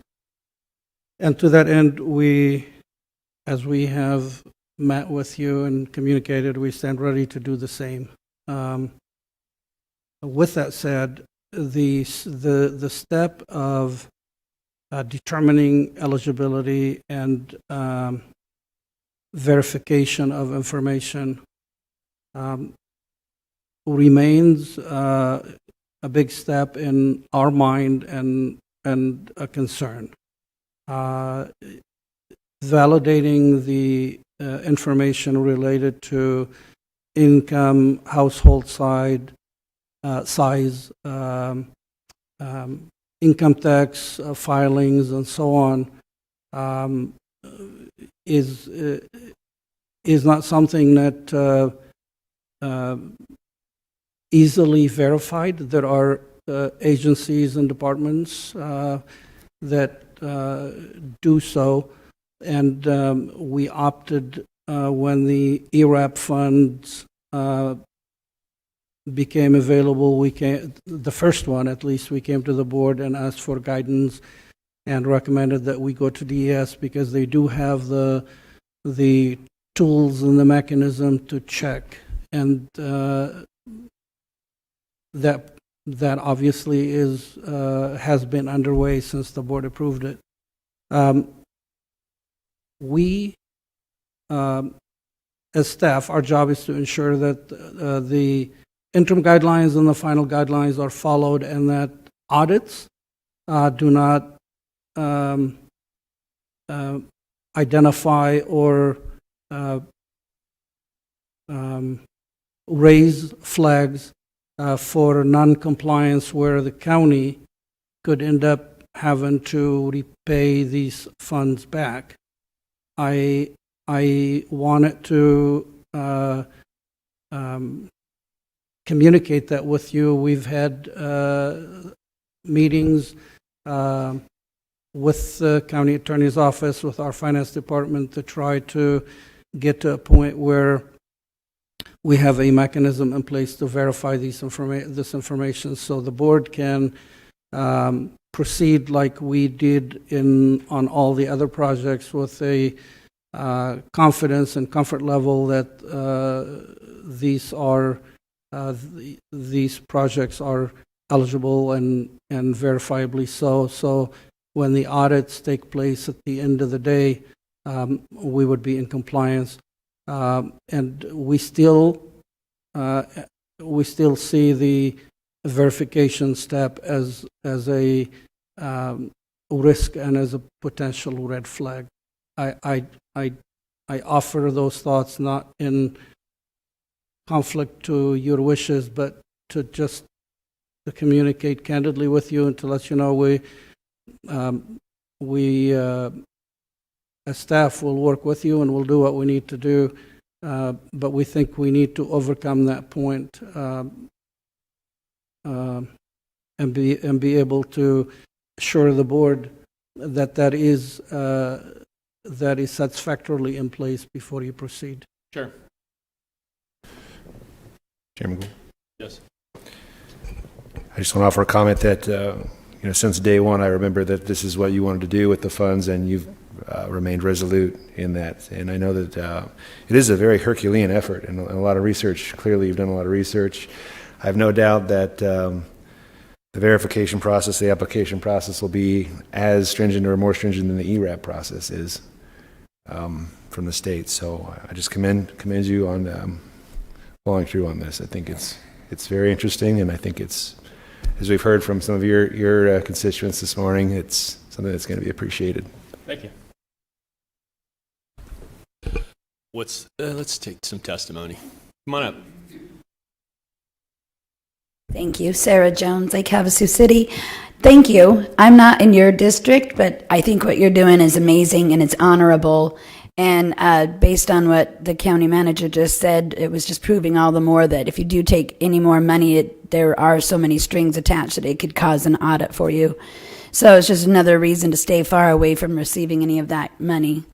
So I just wanted to congratulate you and thank you for doing the right thing, Ron, and looking out for your constituents, even though I'm not a part of that group. And I'm just proud of you. Thank you. Thank you. What's the pleasure of the board? Supervisor Gould. Supervisor Bishop. Chairman Gould, I'm sorry. I agree. I think it's an interesting idea that you brought forth, and indeed honorable. My concerns are the county staff requirements. The validation process is going to be so complex and challengeable by many, I'm sure. It's going to be subject to an audit and the possibility of a return of the funds by the county, and that's going to cost the taxpayers in all 5 districts. So I'm just really having a hard time wrapping my arms around how this is going to work and whether or not it's going to, as they say, bite us in the rear. I don't know. I worry about this one. Sure. Thank you. I'd rather see you pave some roads out there, or build something that the people could use, or I don't know. I don't think this was the intent of the ARPA funds, and I think it's going to be challenged. But that's just my Sure, and you're welcome to your opinion. Concerns. Thank Chairman you. Gould. Supervisor Angus. I make a motion that we approve this item. I'll second that. You've heard that motion in second. Is there any further discussion? Hearing none, all those in favor say aye. Aye. Aye. Those opposed say nay. The ayes appear to have it.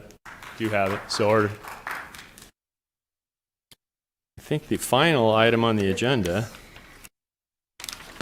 is number 63. A constituent called me and said that on the county Facebook page there was a link to a group that was promoting climate change as a health concern.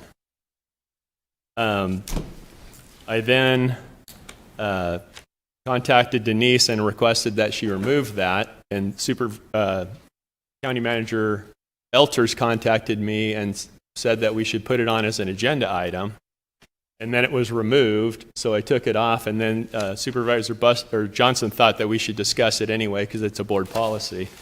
The group is not really, it's not like it's the National Organization of Public Health Care. To me, it appeared to be a group that individual people that work in that industry could join.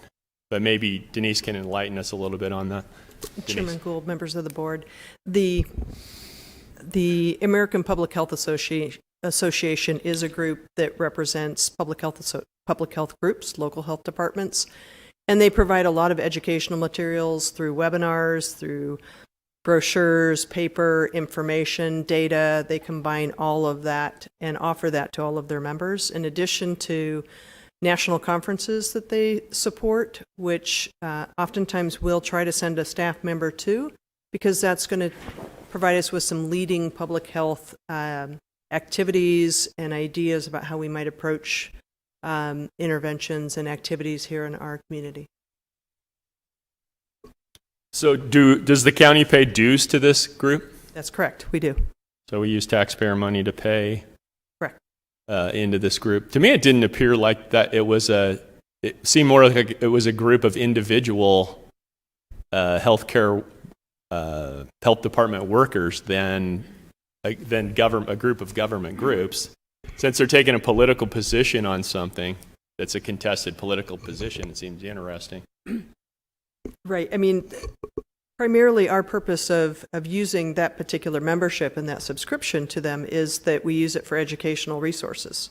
That's our goal, is we can draw a lot from that particular group so that we can provide that out to the public. I guess what it boils down to is, should that, if they're going to make political statements, should that be a board policy, whether we want to link the county health department Facebook page to a group that makes political statements?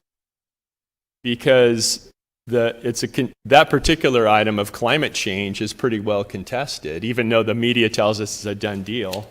Apparently it's only a done deal in their mind, because it's not a done deal in the public. Supervisor Angus? Thank you. That same constituent brought me as well. And when I looked into AFA, I won't be as diplomatic as Chairman Gould. They are a left-wing lobby nonprofit.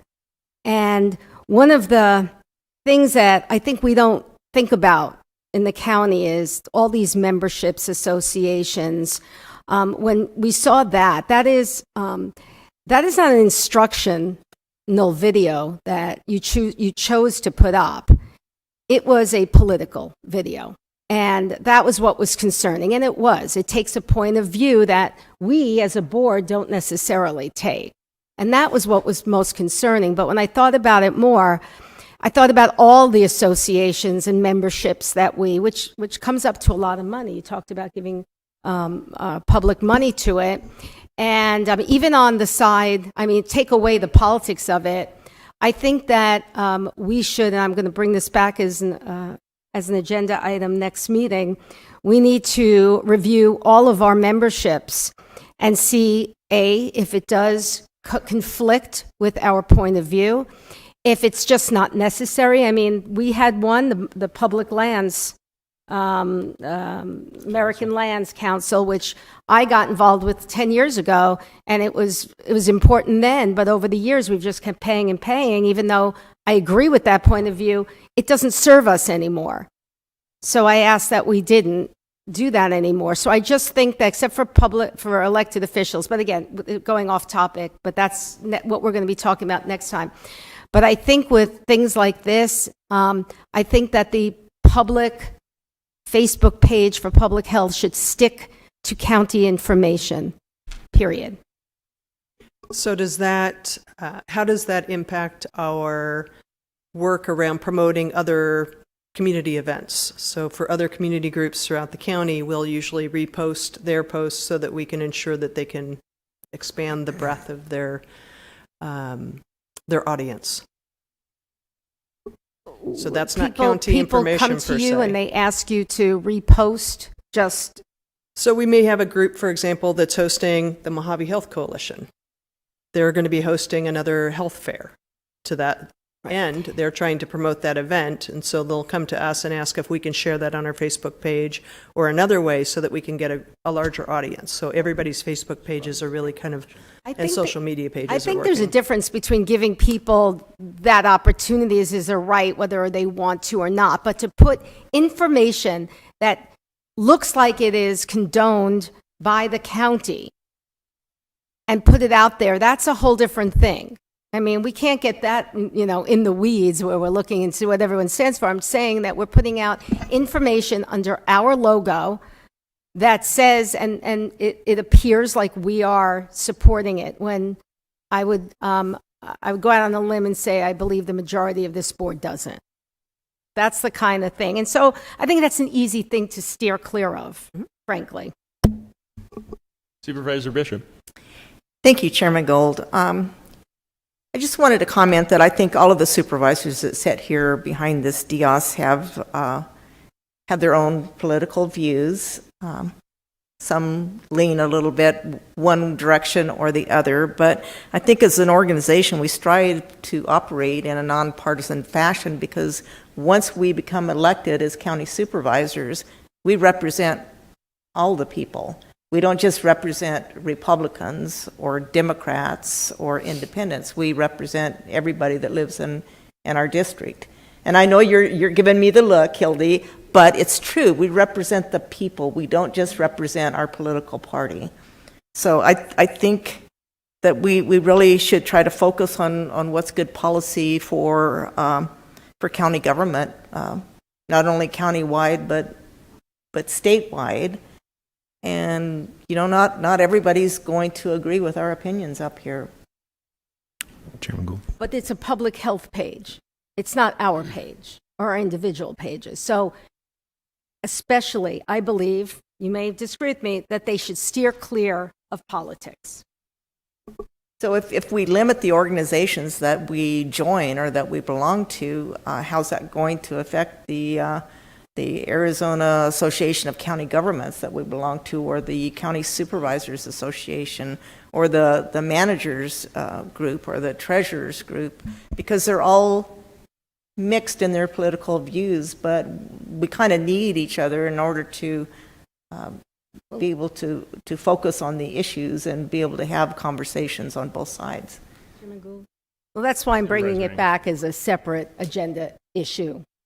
But this is, I think, a specific thing of putting something that is deemed educational, but it's taking a political viewpoint. That's all. Supervisor Lingenfelter. Thank you, Chairman Gould. Denise, I'm not familiar with this association that's being referenced today, but I'm confused. Why would a public health organization take a position on something like climate change? So the video that was referenced actually references climate change as the umbrella to the fact that public health responds to natural disaster emergencies. So they were using climate change as the umbrella to have that conversation and to mention what public health's response is in those situations. So the increases in hurricanes, increases in storms and severity of storms, using that, but under the umbrella, of course, of climate change and how that's impacting the number of storms. But the overall goal for us... That's disputed. The number of storms and the intensity of storm is disputed. I'm just saying, Chairman Gould, that our role was to show that in those natural disaster emergencies, public health will have a role in those, whether or not it's a flood or a storm or a whatever, power outage, we are usually asked to step in and play a role. Sure. That's all. Well, no, I understand. Thank you for explaining it to me, and I agree with a lot of what's been said. I think, we have to be really careful of all of the associations that we are members of, especially, there's all eyes are on you for the last 2 years, right? So you need to be careful with making sure that the public health message doesn't get watered down with something like climate change. I don't think that serves the county well. But Supervisor Johnson. Thank you, Mr. Chairman. Yeah, I watched the video and we heard people were complaining about it. Every meeting we have that deals with the feds or anybody else, climate change is brought up. I didn't see it as promoting climate change at all. And most of what I saw was like, well, if we have flooding, we're going to have mosquitoes, we have these other diseases that come in. I think somebody whoever from the public was overreacting to it. I guess why I asked you if you would reconsider it, and it looks like Supervisor Angus is going to bring it back. I think if we're going to have a policy, it's going to be tough, like Supervisor Bishop says, because even in the Congress, they have a Republican climate change committee and those things. It's just something that's discussed all the time. I'm pretty sure that we have 5 members of the board that don't believe in it. But I think it's going to be something that's going to be an awful tough thing to try to control, because if we control what Ms. Burley has on hers, then what about what Mr. Lutowski has on his, if he's saying, well, the roads are deteriorating because of, somebody's going to say climate change. It's a lot of sites that we're going to have to monitor. That's all I had. Thank you, Mr. Chair. Thank you, Supervisor. Supervisor Angus. I have one more comment. So when we were talking about the COVID hub, we stayed clear of anything that was sort of political on that. I would like to see Ron Johnson's hearing on our thing. That's educational, right? So again, it's just everybody's taking, it's information, but at some point, we have to take a look. Either we let everything on there, or we have to be very careful. That's just my point. Further questions for Ms. Burley? Thank you, ma'am. Come on up, sir. State your name for the record. Stephen Lee, Bullhead City. Wow. First off, the actual agenda item says whether or not this organization should be able to post on the county's Facebook page and the county's website. No one should be able to post on the county's website but the county and the organizations of the county. That's not what it says, sir. Okay, well, that was it says posting content from the American Public Health Association to the county website or Facebook pages. So we don't let people from the public come out and post things on our media. Right. That was our own. And it was certainly, our own internal employees posting that. Certainly, I would think that an organization like this shouldn't be allowed to post and shouldn't be something that we should be spending county money to subscribe to, especially if they're putting out information like this. For anybody who studies issues like I do 16 hours a day, you'd realize that geoengineering is the #1 source of climate change. The whole idea of blaming the public, this is propaganda. You can argue with me or take a side or disagree. Feel free to disagree. But arm yourself with the facts is what I urge everybody to do. And I'm not trying to talk down to anybody with that. And there's a lot of people who strongly disagree based on no knowledge. I have amassed a lot of knowledge on these subjects, and I would hope that we would stop the propaganda coercion of forced vaccination or coercing people to take what aren't really vaccines, that our health department and that these organizations that they're aligned with are promoting, because it's not the truth. And I love what Hildy said. If we're going to allow comment, fine. Facebook won't allow Ron Johnson's Senate hearing to be broadcast on Facebook because they censor true doctors, real scientists, and we need to make sure that we have a policy of either equal, and we're going to say, hey, not all the information on here is factual, or we're going to fact check it. And if we're going to fact check it, then we need to fact check it based on who is reputable. Trust the science? No, trust science. Trust science that's verifiable, that's questionable, that's debatable, and that has a duplicatable outcome. That is the scientific method, not the science according to Anthony Fauci, the science according to Denise Burley, or the science according to this particular organization. Thank you, sir. Thank you very much. Let me get your name again for the record. Sarah Jones. I think we should just take all of that off of the social media, because all it does is add more fear porn. And I do want to know if we're still using the PCR tests that have been determined faulty and we're still counting our numbers on that. I would like some answers back. I know a year ago and questions were asked and never got back. So, I think maybe we just go ahead and take the whole thing down, because it just keeps promoting fear. People know how to take care of themselves and just keep the number up and the hype up. It's just a bad look.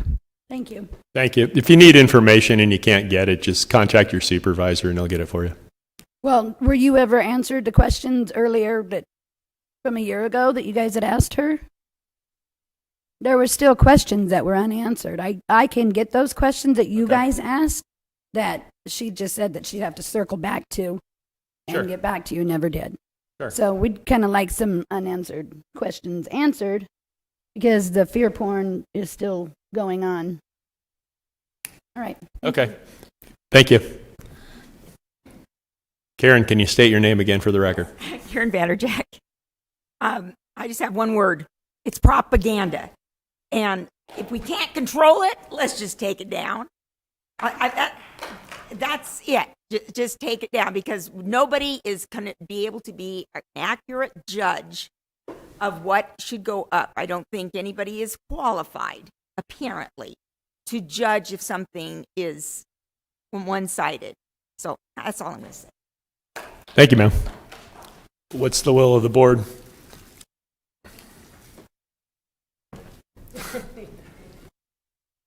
Motion to adjourn? I don't know that actually Supervisor Angus. Okay. Unless you want to. Okay. I heard a motion to adjourn. Do we have a second? Second. For that motion, any further discussion? Hearing none, all those in favor say aye. Aye. We're adjourned. Wow.